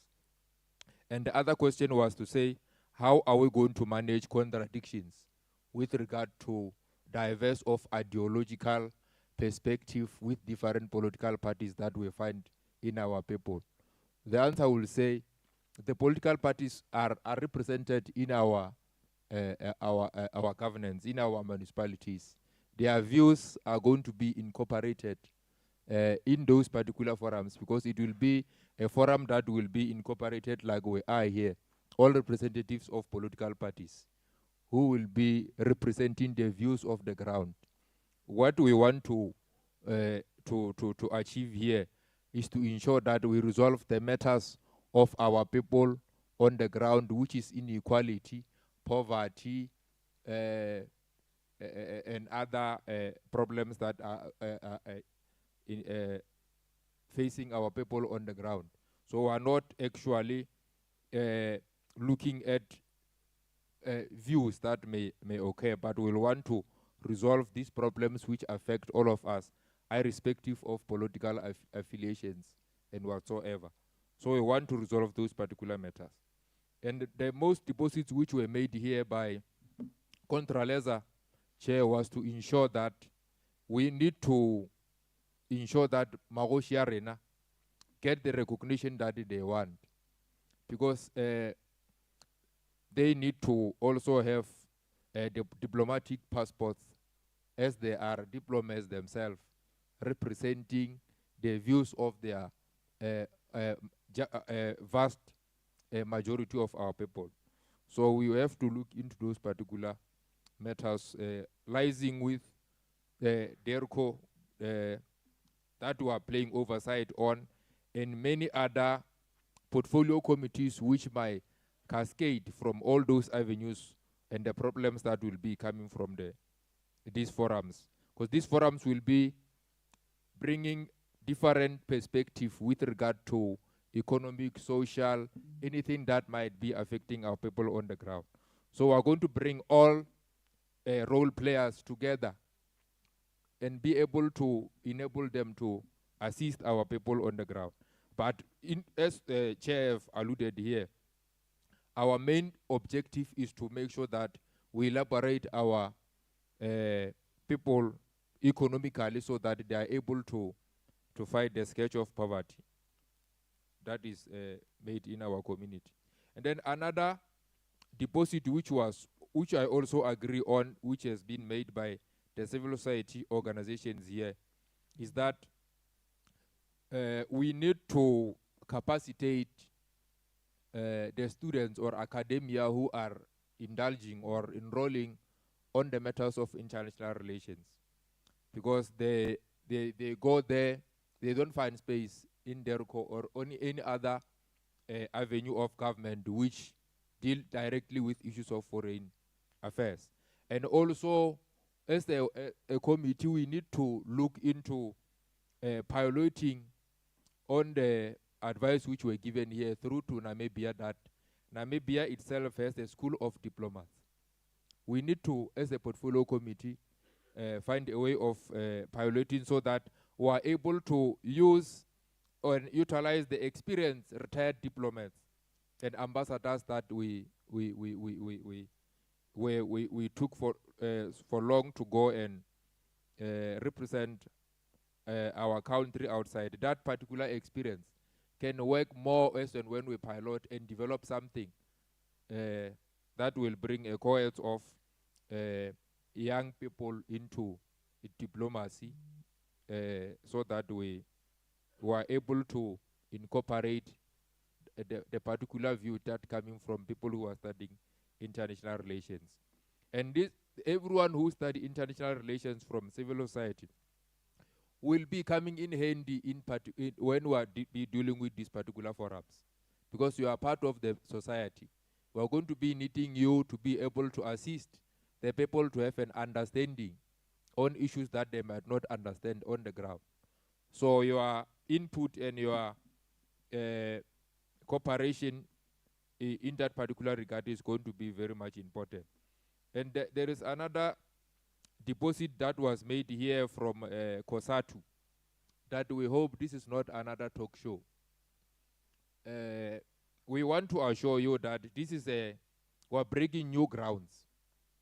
This is some sort of a period of enlightenment to our people, something that has never been done before. We know change is very painful, but we want to ensure that as a portfolio committee, we will ensure that we succeed. And the only way to succeed is to work through with you as labor federations and representatives. And everyone who is here to make sure that we are succeeding in this particular mechanism that we are producing here. It's not going to be the work of the portfolio committee alone. It's going to be the work of everyone who is represented here today.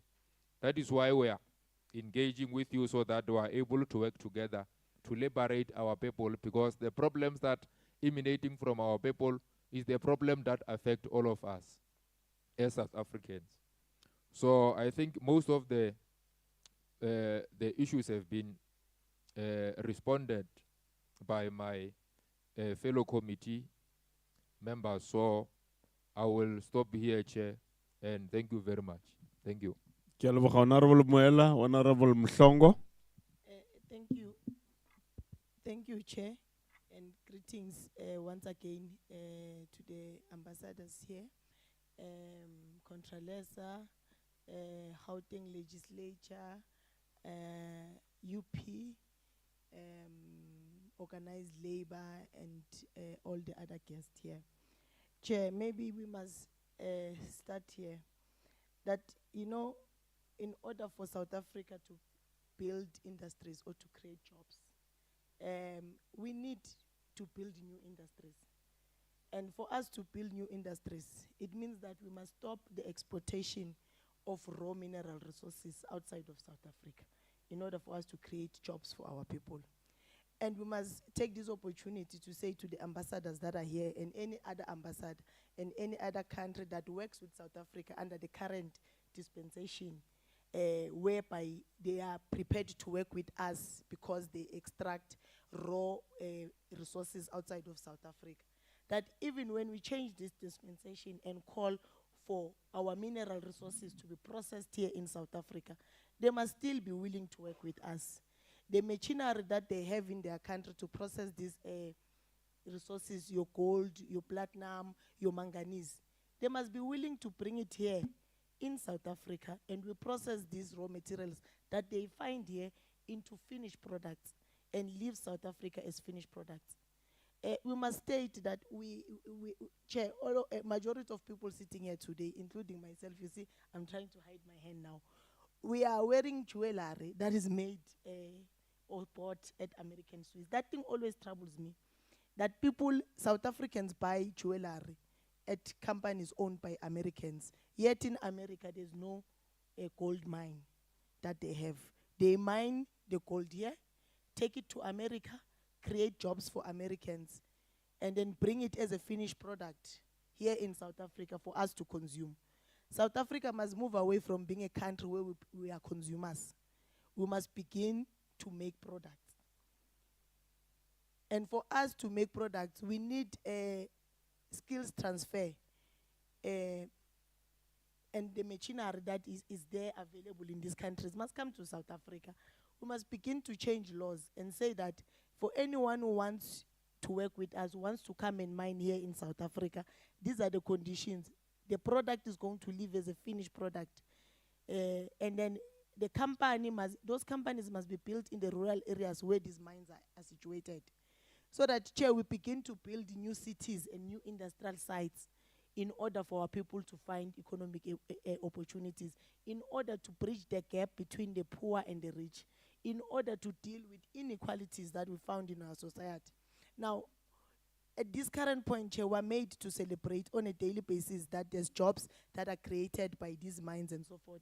Every time you see a truck carrying manganese or coal from Emalahleni, driven all the way to Richards Bay or to Durban Port, you must ask yourself, that is one job of the truck driver.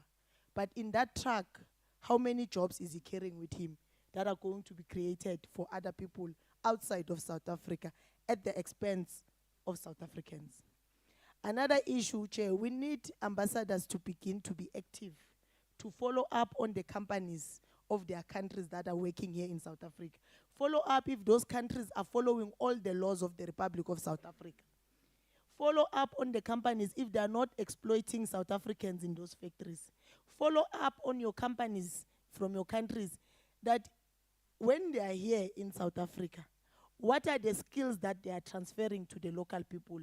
What are the upliftment programs that they have to empower communities? It makes no sense for a company to be in Northwest, to be in Mpumalanga, Free State, where there's high levels of employment, in a community that has enough schools. The only thing you want to do is to build a school. You can't contribute to building a factory. You can see there's high levels of unemployment. Why not, if you are serious about uplifting the community, bring the company, establish there, and create jobs for our people? But also, these mining companies that are here from your countries, follow up. What is it that they do when they're done mining an area? They leave open shafts. Recent example yesterday we used in the Northwest was Stilfontein. They leave open shafts that are dangerous. After extracting our mineral resources, they leave open shafts. They don't rehabilitate the mining site. When they don't rehabilitate this mining site, it becomes a danger and a hazard to society. You as ambassadors, go there, follow up on these companies. You know them, you've got a list of the companies that are doing business with South Africa. Why you don't follow up with them? You wait for only government to follow up. You wait for Department of Labor, Department of Health to only be the ones to follow up. But these are your companies coming from your countries that are here. You have an opportunity to go and follow up and ensure that they enforce and follow all the laws of South Africa. Ensure that they pay minimum wage. Ensure that they treat our people with dignity and respect.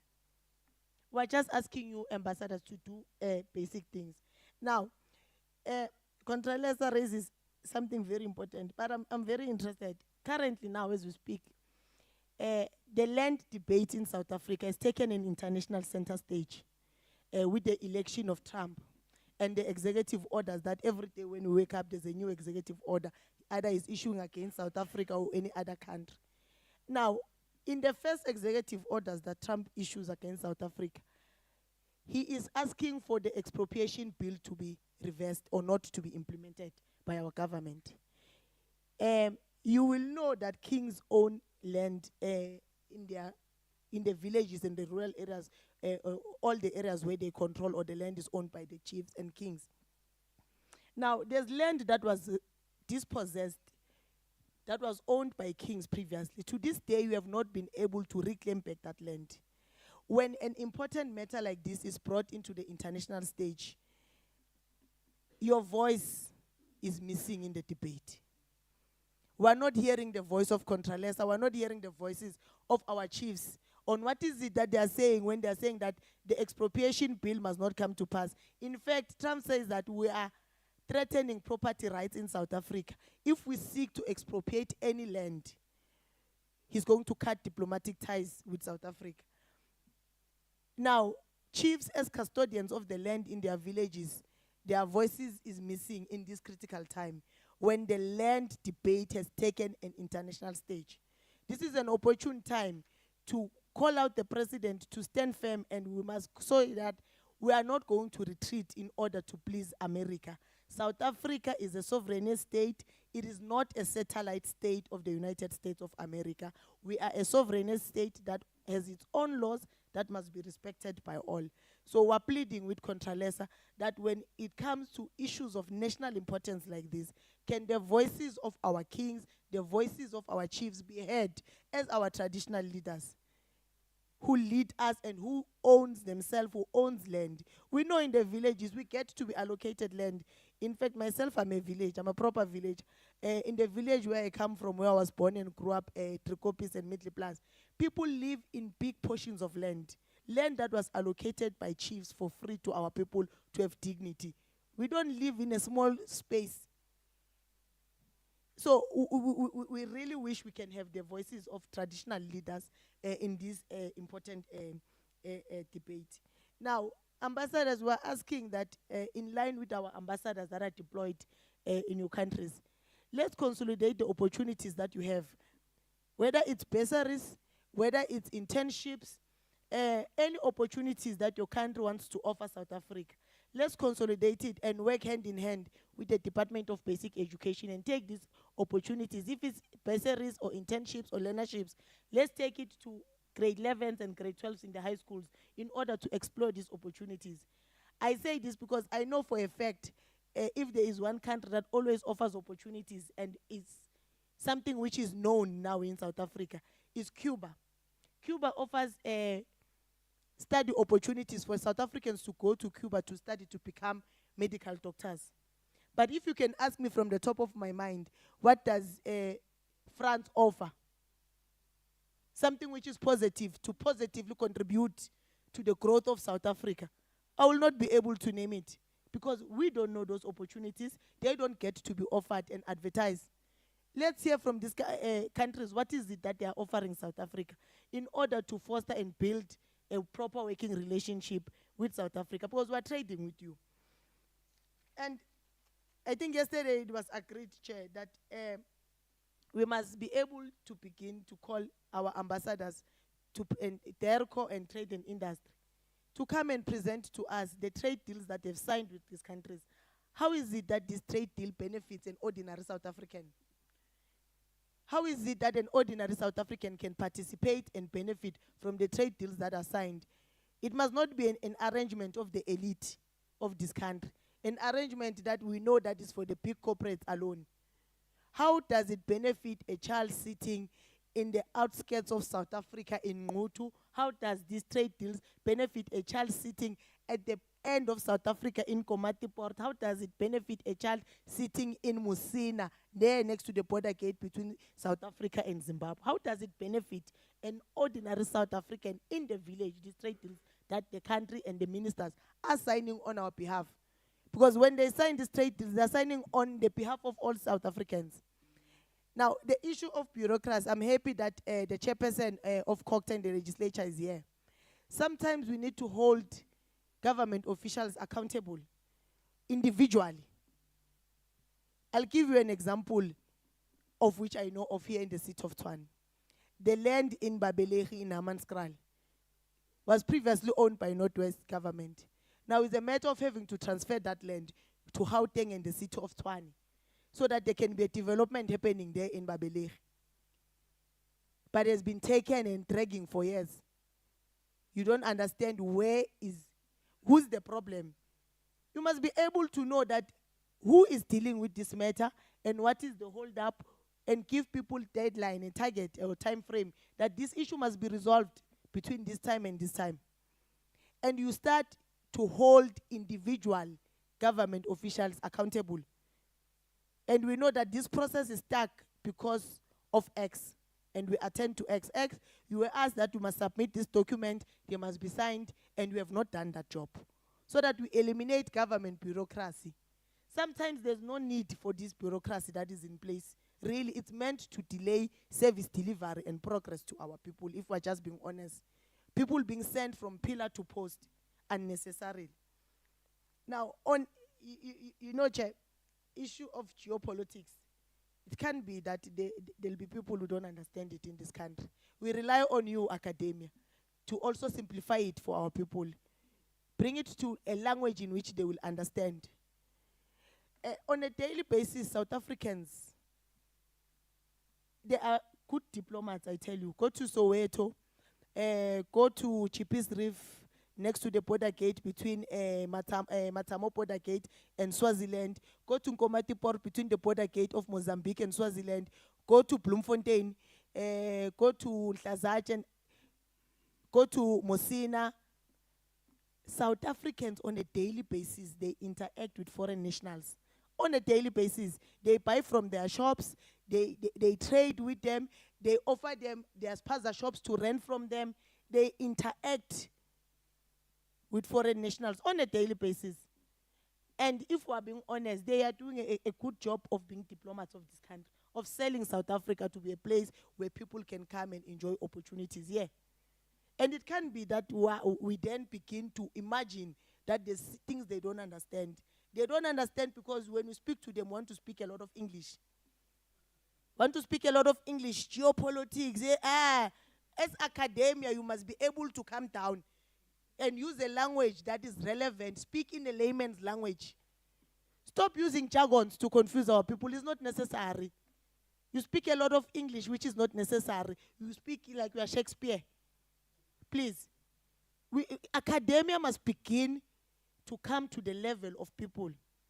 If you want to promote literacy in society, you want an environment where participation is from all sectors of society.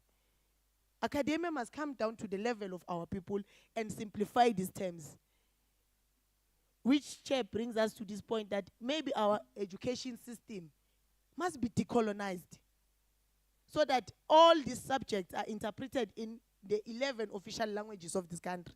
So that we don't have a sector of society that then wants to understand certain things. You know, international relations, from where we sit, is a portfolio of the elites.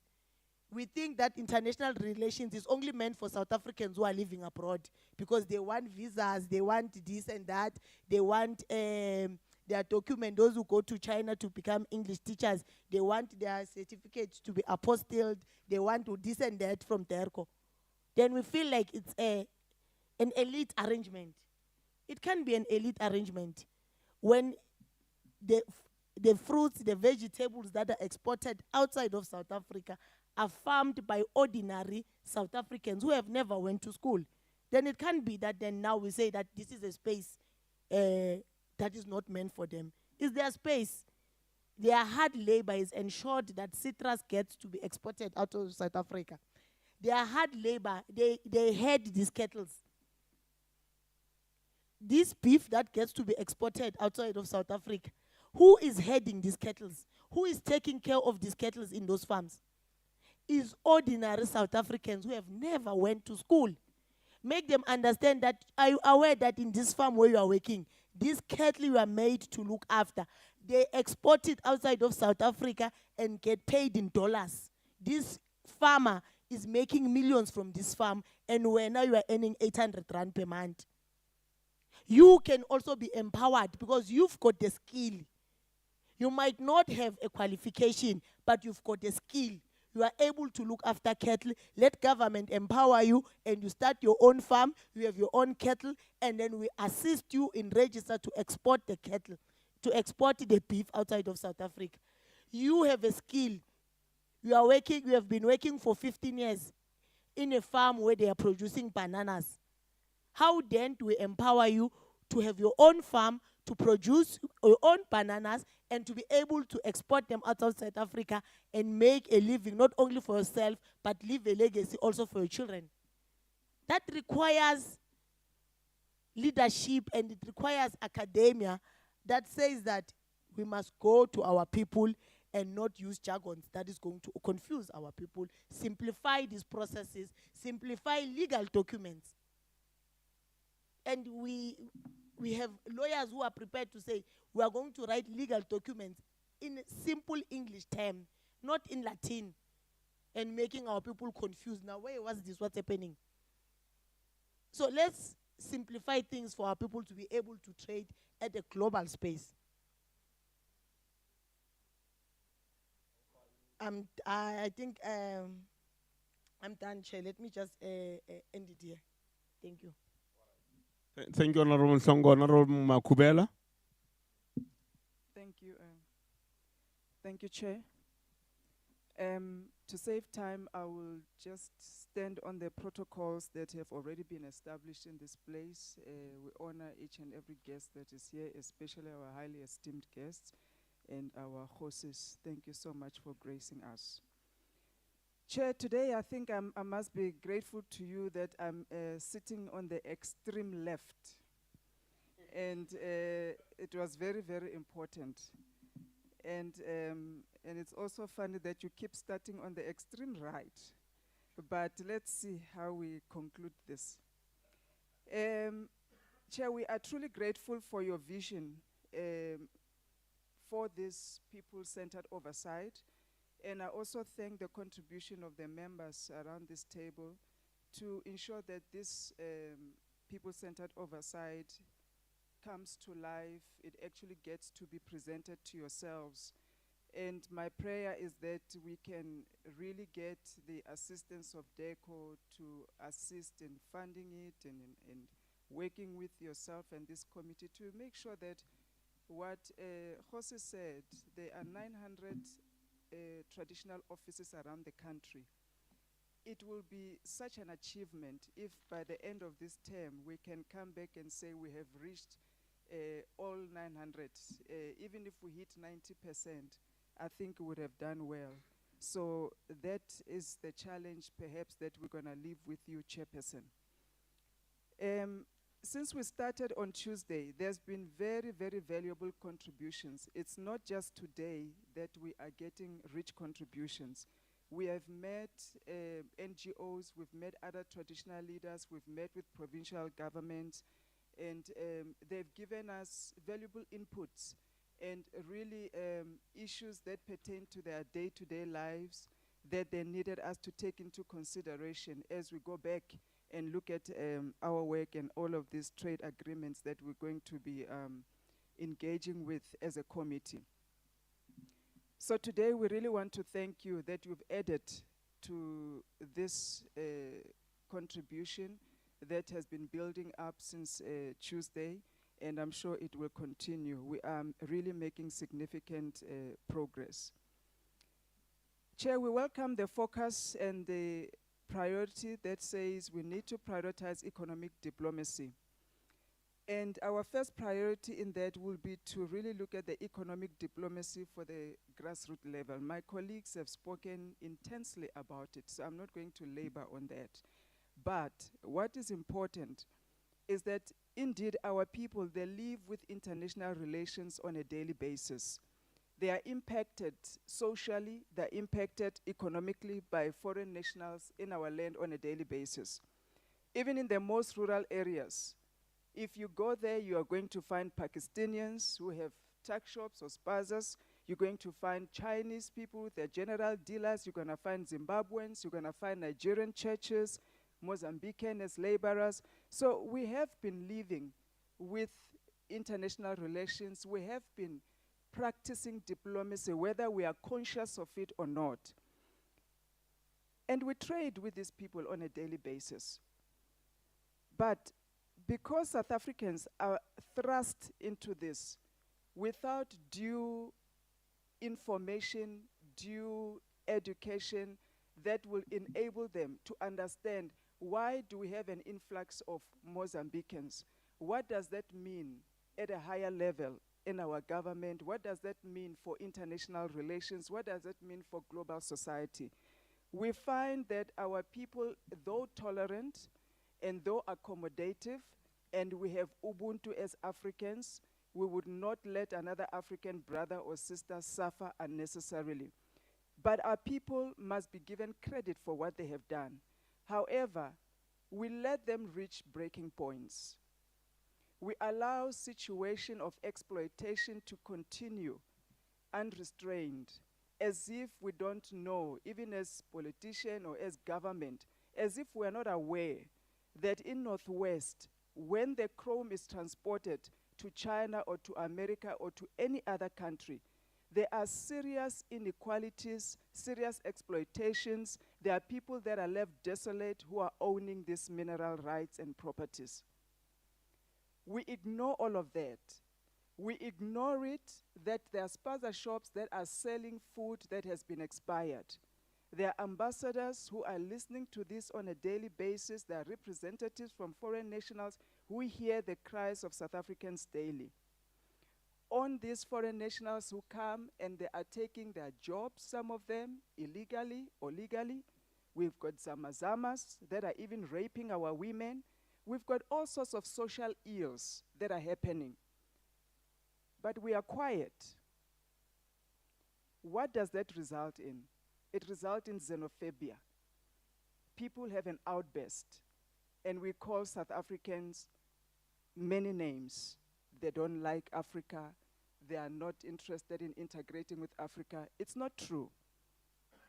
As far as the 80s and 70s, we've been having influx of Mozambicans, influx of Zimbabweans, and nobody bothered to sit the communities down and say, this is happening because of the plight of Africa, because of guns and wars, because of economic opportunities. How can we share space? How can we share resources?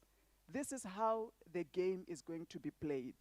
So, as the authorities and the leaders, I think we failed our people. And therefore, South Africa begins to have a bad image on how we receive and interact with foreign nationals.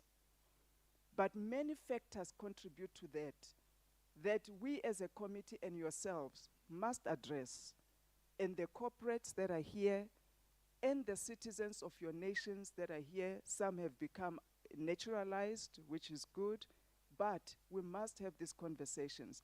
And my colleagues have spoken about that at length. Now, the question has been asked, which is critical, Chair.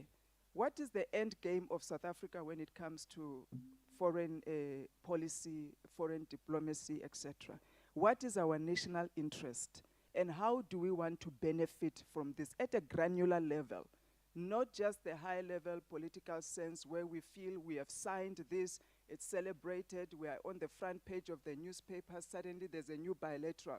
But it doesn't filter down to where the rubber is going to hit the tar in Limpopo. This is how this community must work with these Brazilians, and this is how they're going to benefit one another and cooperate together. So we are missing that element that from now on, we need to make sure as we engage with this bilateral, we're going to take it to where it actually gets dug and pulled out and see how those people that are digging it and pulling it out are interacting with this foreign bilateral agreement and benefiting tangibly from it. Now, Chair, our second priority must be to strengthen our domestic policies. And this is what really makes me glad that I'm sitting where I'm seated today.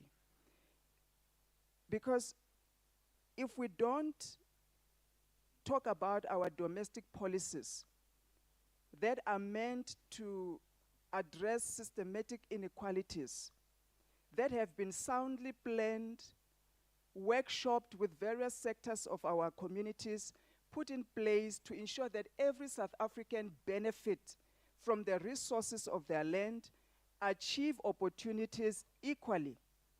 And we allow these domestic policies to be minimized and to be vilified. It doesn't do us justice.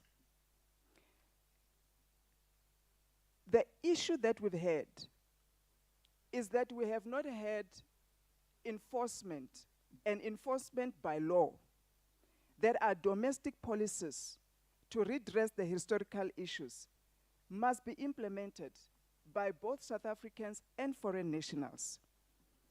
We have serious policies that we as black people seriously have confidence in them, that they are going to help us to achieve some sort of justice, some sort of ownership of land, of corporates, of wealth in our own country.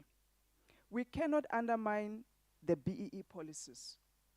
We can't undermine our property rights policies. We can't undermine our land reform policies. And we certainly will not allow anyone to undermine our Expropriation Act, even our labor acts, which now are being undermined because many of the corporates, even multinationals, they hire foreign nationals for cheap labor and leave our people unemployed and are creating a vicious cycle that when it explodes, you go back and call us names from your homes. But if we respect first the domestic policies of this land, you will find that our foreign relations are even sweeter. We're able to make sure that these bilaterals and these foreign engagements are more welcome in our communities, they are beneficial, and they are more sustainable. Because as they are, I think we are sitting on a time bomb. As long as our people are not able to see tangible benefits out of these international relations. It was Chief Albert Luthuli who said, and I'm quoting this, "The races inhabiting this country, they disagree fundamentally on the land ownership question. One race insists on exclusive ownership. But when it comes to participation in government, suddenly the race issue must be wholly irrelevant." And he further said this, "The riches of the land and the opulence of our cities are not meant for Africans." I close quote. Nothing much has changed. And if from extreme right to extreme left, we don't come to a point where we find a ground of common understanding on these matters, it's going to make our foreign relations very difficult because our people will just simply not cooperate. It was very sad for us to hear yesterday from one of our honorable members that only one black farmer is benefiting from the AGOA agreement. And that was mentioned to us as an achievement. But we see it as a disgrace that these bilaterals, if they are going to perpetuate the systematic inequalities and the historic apartheid legacies of this country, they will find it very difficult to find expression in our communities. We can't allow it to continue to happen in this manner. Chair, it's unfortunate that this committee does not consist of a mandate or does not include the scope to deal with GNU issues. And if we find ourselves in wrong marriages, you're writing each other letters that are not being responded, it cannot be expressed in this committee. We are dealing with serious matters that affect the people on the ground. You see, if a relationship is not founded on fundamental principles and values that are shared, then it's a good for nothing unity. And unfortunately, this is a wrong funeral to cry about letters that have been sent and not responded to. We are here to make sure that when we engage with our stakeholders, we absorb valuable inputs that are going to assist us in making sure that the agreements that are in place must be implemented, and they have to be implemented with agency. Now, Chair, as I conclude, the foreign policies and the trade agreements, they have to, without question, and without leaving any doubt on the table, without second-guessing it, they have to comply to our domestic policies. They have to address our social injustice. They cannot benefit economically one sector of society. And one sector of our society cannot continue to be victims of our democratic dispensation. They cannot continue to be paranoid when it comes to this country trying to normalize a black person's participation in their own land and their own economic opportunities. And it's unfortunate that they use their historic European status to go loosely to the West and try and influence them against the good that this country is trying to do for its people. And that we don't appreciate and we don't tolerate, and as the President said, we will not be bullied. So these foreign policies must be economically sound, they must be socially just, and they must create prosperity for all sectors of society, so that we all find equal expression in how we participate in the bilaterals, agreements that have been signed and those that are still coming. And we appreciate this opportunity, we appreciate your participation, and we thank everybody that is here. Chairperson, thank you. Thank you very much, Honorable Makubela, and the rest of the collective of the members of the Portfolio Committee. Honorable Mkiva, we agree. One, we need to intensify, deepen, and grow our relations diplomatically with Yugoslavia and the rest of the countries that you mentioned, but also with the rest of the other countries that we are working with. So when we meet with DERCO, our focus will always be on that matter that you raised. Two, we agree with you that we are going to include in our sectors that we are going to be working with, we will include the 900 traditional authorities. We must just discuss with you whether from the office, must we liaise with them directly or via your national office? Because what we would want to see is them sending issues directly to us and us giving them directly the feedback on whatever issues that they want to raise. So we agree with you on that particular matter. Three, universities, colleges, all institutions of higher learning, the embassies, the bodies like think tanks, we are going to work with you as partners.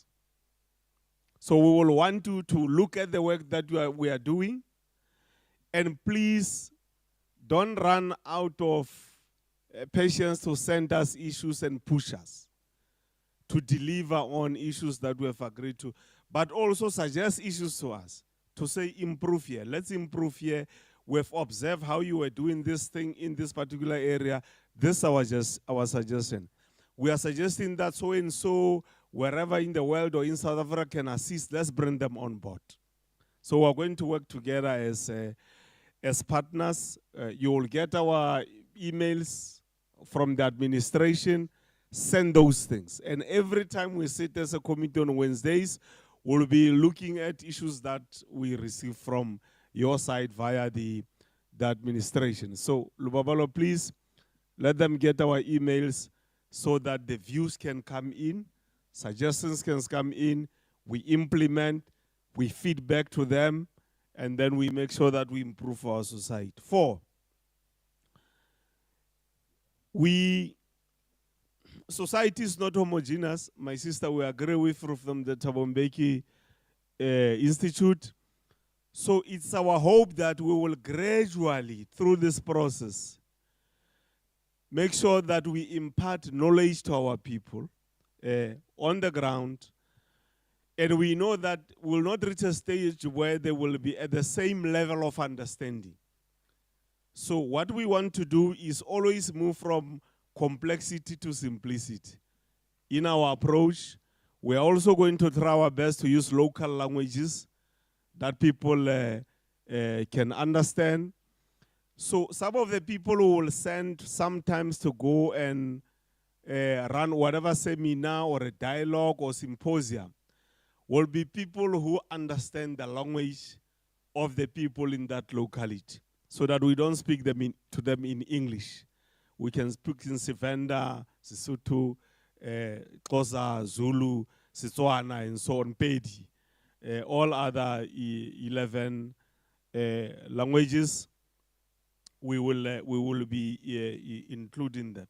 So that's what we are going to do, exactly what you are saying, because we've got that understanding, and we hope the Institute of President Mbeki is one of the institutes that we will partner with, we will work with. We like the work that you are doing there on an international relations perspective. And just in passing, my own observation, which I like about that institute, you can see the relationship between what was started by President Oliver Tambo when he was working around the world explaining South Africa's case and how post-democracy that has been taken forward, especially by the work that you do with UNISA yourself. So you may not be saying it, but I'm saying I like it that you are carrying forward his legacy, President Oliver Reginald Tambo. So we'll work together. 5, Ndadem Kiva, DERCO has 7 billion rand. That's their annual budget. Now, that 7 billion, 36% of it goes to missions abroad, and 46% goes to salaries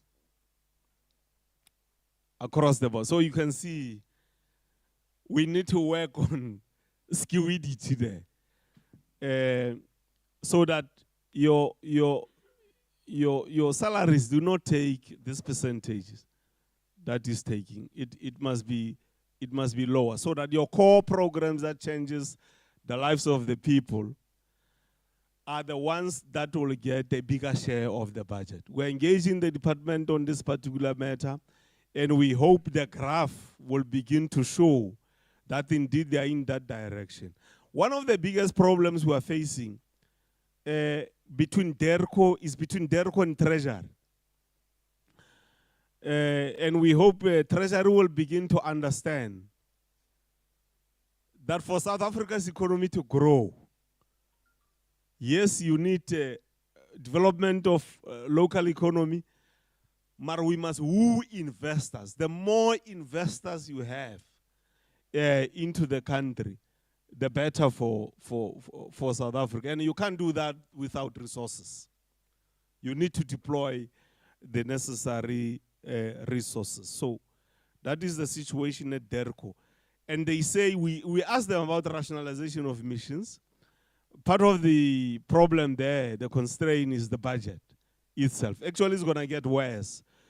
When you look at the current trajectory as far as budget in South Africa is concerned, we're about to vote very soon now, and we hope things will go well for the budget. You can see we're in a quagmire as a country. Indications are that DERCO is going to be squeezed further in as far as the budget is concerned, because the envelope is tightening up. But we hope Ntate Godongwana will look at the matter differently going forward, maybe during the adjustment budget. There's one member here who said there's a problem with cadres in the public service and so on. Now, this is the law and policy in South Africa. You apply, if there's a post, you apply, it's Z83, you go through the interviews. If you qualify, you've got the qualifications, the experience, the capacity, you are employed, then you must perform over and above your qualifications. If you don't perform, those who are responsible for your performance must make sure that they take you to task, and they must follow the laws. COSATU knows that very well. I'm happy that you are here, comrades. It has to follow the law. So when you lose your job as a result of non-performance, it shouldn't be because you are a cadre or you are not a cadre. It must really be because you did not perform. So non-performance must be because people must perform, they are not performing, procedures are followed, and so on. So that's what as parliamentarians we should be sticking to, that we have to follow what is in the policy, and not spread this brouhaha that non-performance in South Africa, inefficiency, mediocrity. There's cadres all over who are hiding somewhere, and they are ensuring that mediocrity grows in the country. Let's just follow the procedures that are there, simple as that.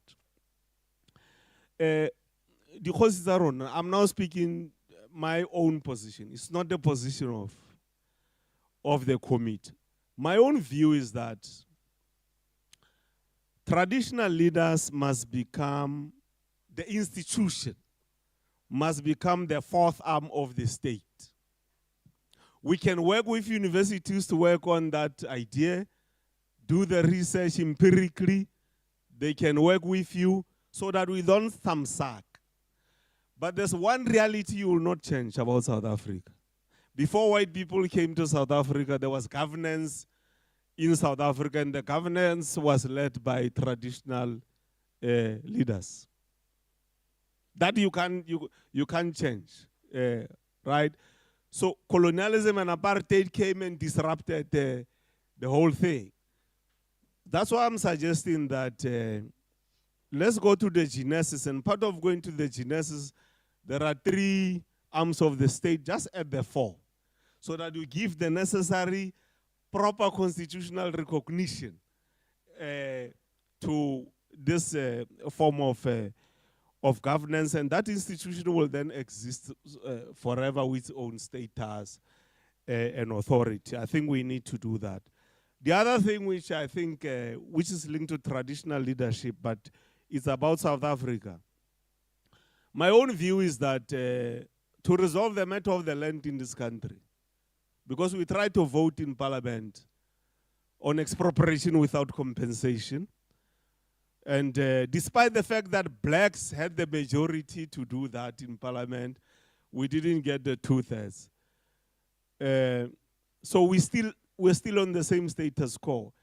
But I think South Africans might have to one day go to a referendum and close this matter, so that it's closed forever. Because if it's a referendum, people vote, there's an outcome, nobody can go to the Constitutional Court. You can't challenge it. That's my view, and I can be engaged by academia and other people.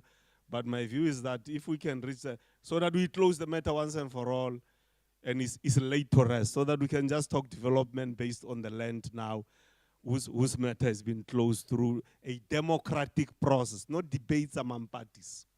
Because currently it's debates among political parties, and it's not the real owners of the land who are debating. So that the matter is closed once and for all. And all other countries in the world that are trading with South Africa will know this matter is closed. is no longer up for debate. There's certainty now when you invest but that's Supra's view. That's not the committee. It's not Parliament. That's Supra Mahumapelo's view. We can for 30 years. We are not going to 40 years. There's uncertainty about the issue of land. There's an ending debate. Now there's Trump in the whole thing and AfriForum and solidarity and so on. So I think we might have to reach a stage where we close this particular matter once and for all. BRICS countries, Russia, we are happy you are here. South Africa is here. China is here. Brazil is here. One day, let's agree that as part of strengthening diplomacy, I'll make an example. There must be a BRICS countries onslaught on water shortage in South Africa. BRICS plus. And we agree. For 6 to 12 months, it's an onslaught by BRICS on water shortage in South to strengthen diplomatic relations among this particular. And we work together. You bring your private sector that is here in South Africa, over 200 companies. Russia brings their companies. Brazil brings their companies. You also bring those that are still in your countries that are not here and say, let's make a contribution. South African private sector, and we resolve water problems. I'm just making an example with one issue which affects humanity that we can embark upon and deal with it. Then we are able to brief our people and say, this is how diplomacy works and is accruing as a benefit to our people. I'm going to request Honorable Advocate here to do a vote of thanks on behalf of this collective, Honorable Advocate Sali, to do a vote of thanks on behalf of the rest of this collective. And then after we close, and then we go and have our delayed lunch.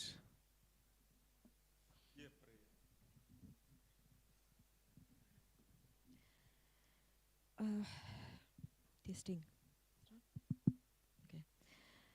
His Excellency Salga, Condoleezza, the universities, students, all COCTA, COSATU, all protocols observed. I wish to thank every single member that is in this audience today for your presence, for your input, which is extremely valuable, for your care for the people of this country, and that is why you are here. For all the honorable members that is in attendance, for our honorable chair, thank you very much, and we are praying and hoping that we can continue these engagements and actions in order to improve the lives of the people of South Africa. Chair, with your leave, may I do the closing prayer? I would first like to do a prayer in Arabic, and then I will do a short prayer in English.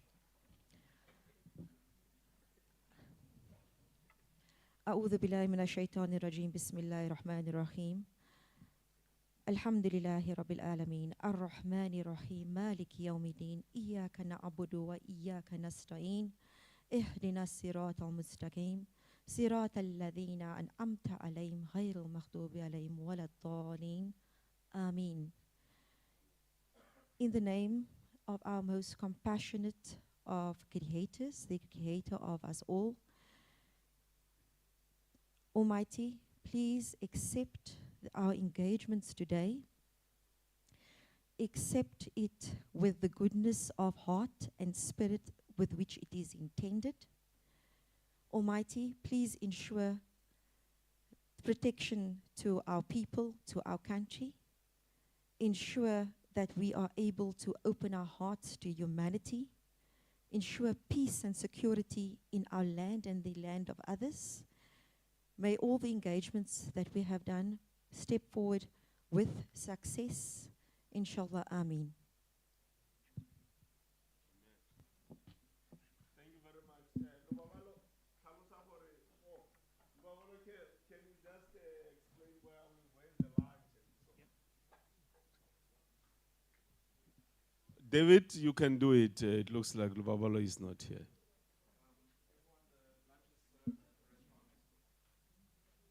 Enjoy your lunch, ladies and gentlemen. Thank you very much.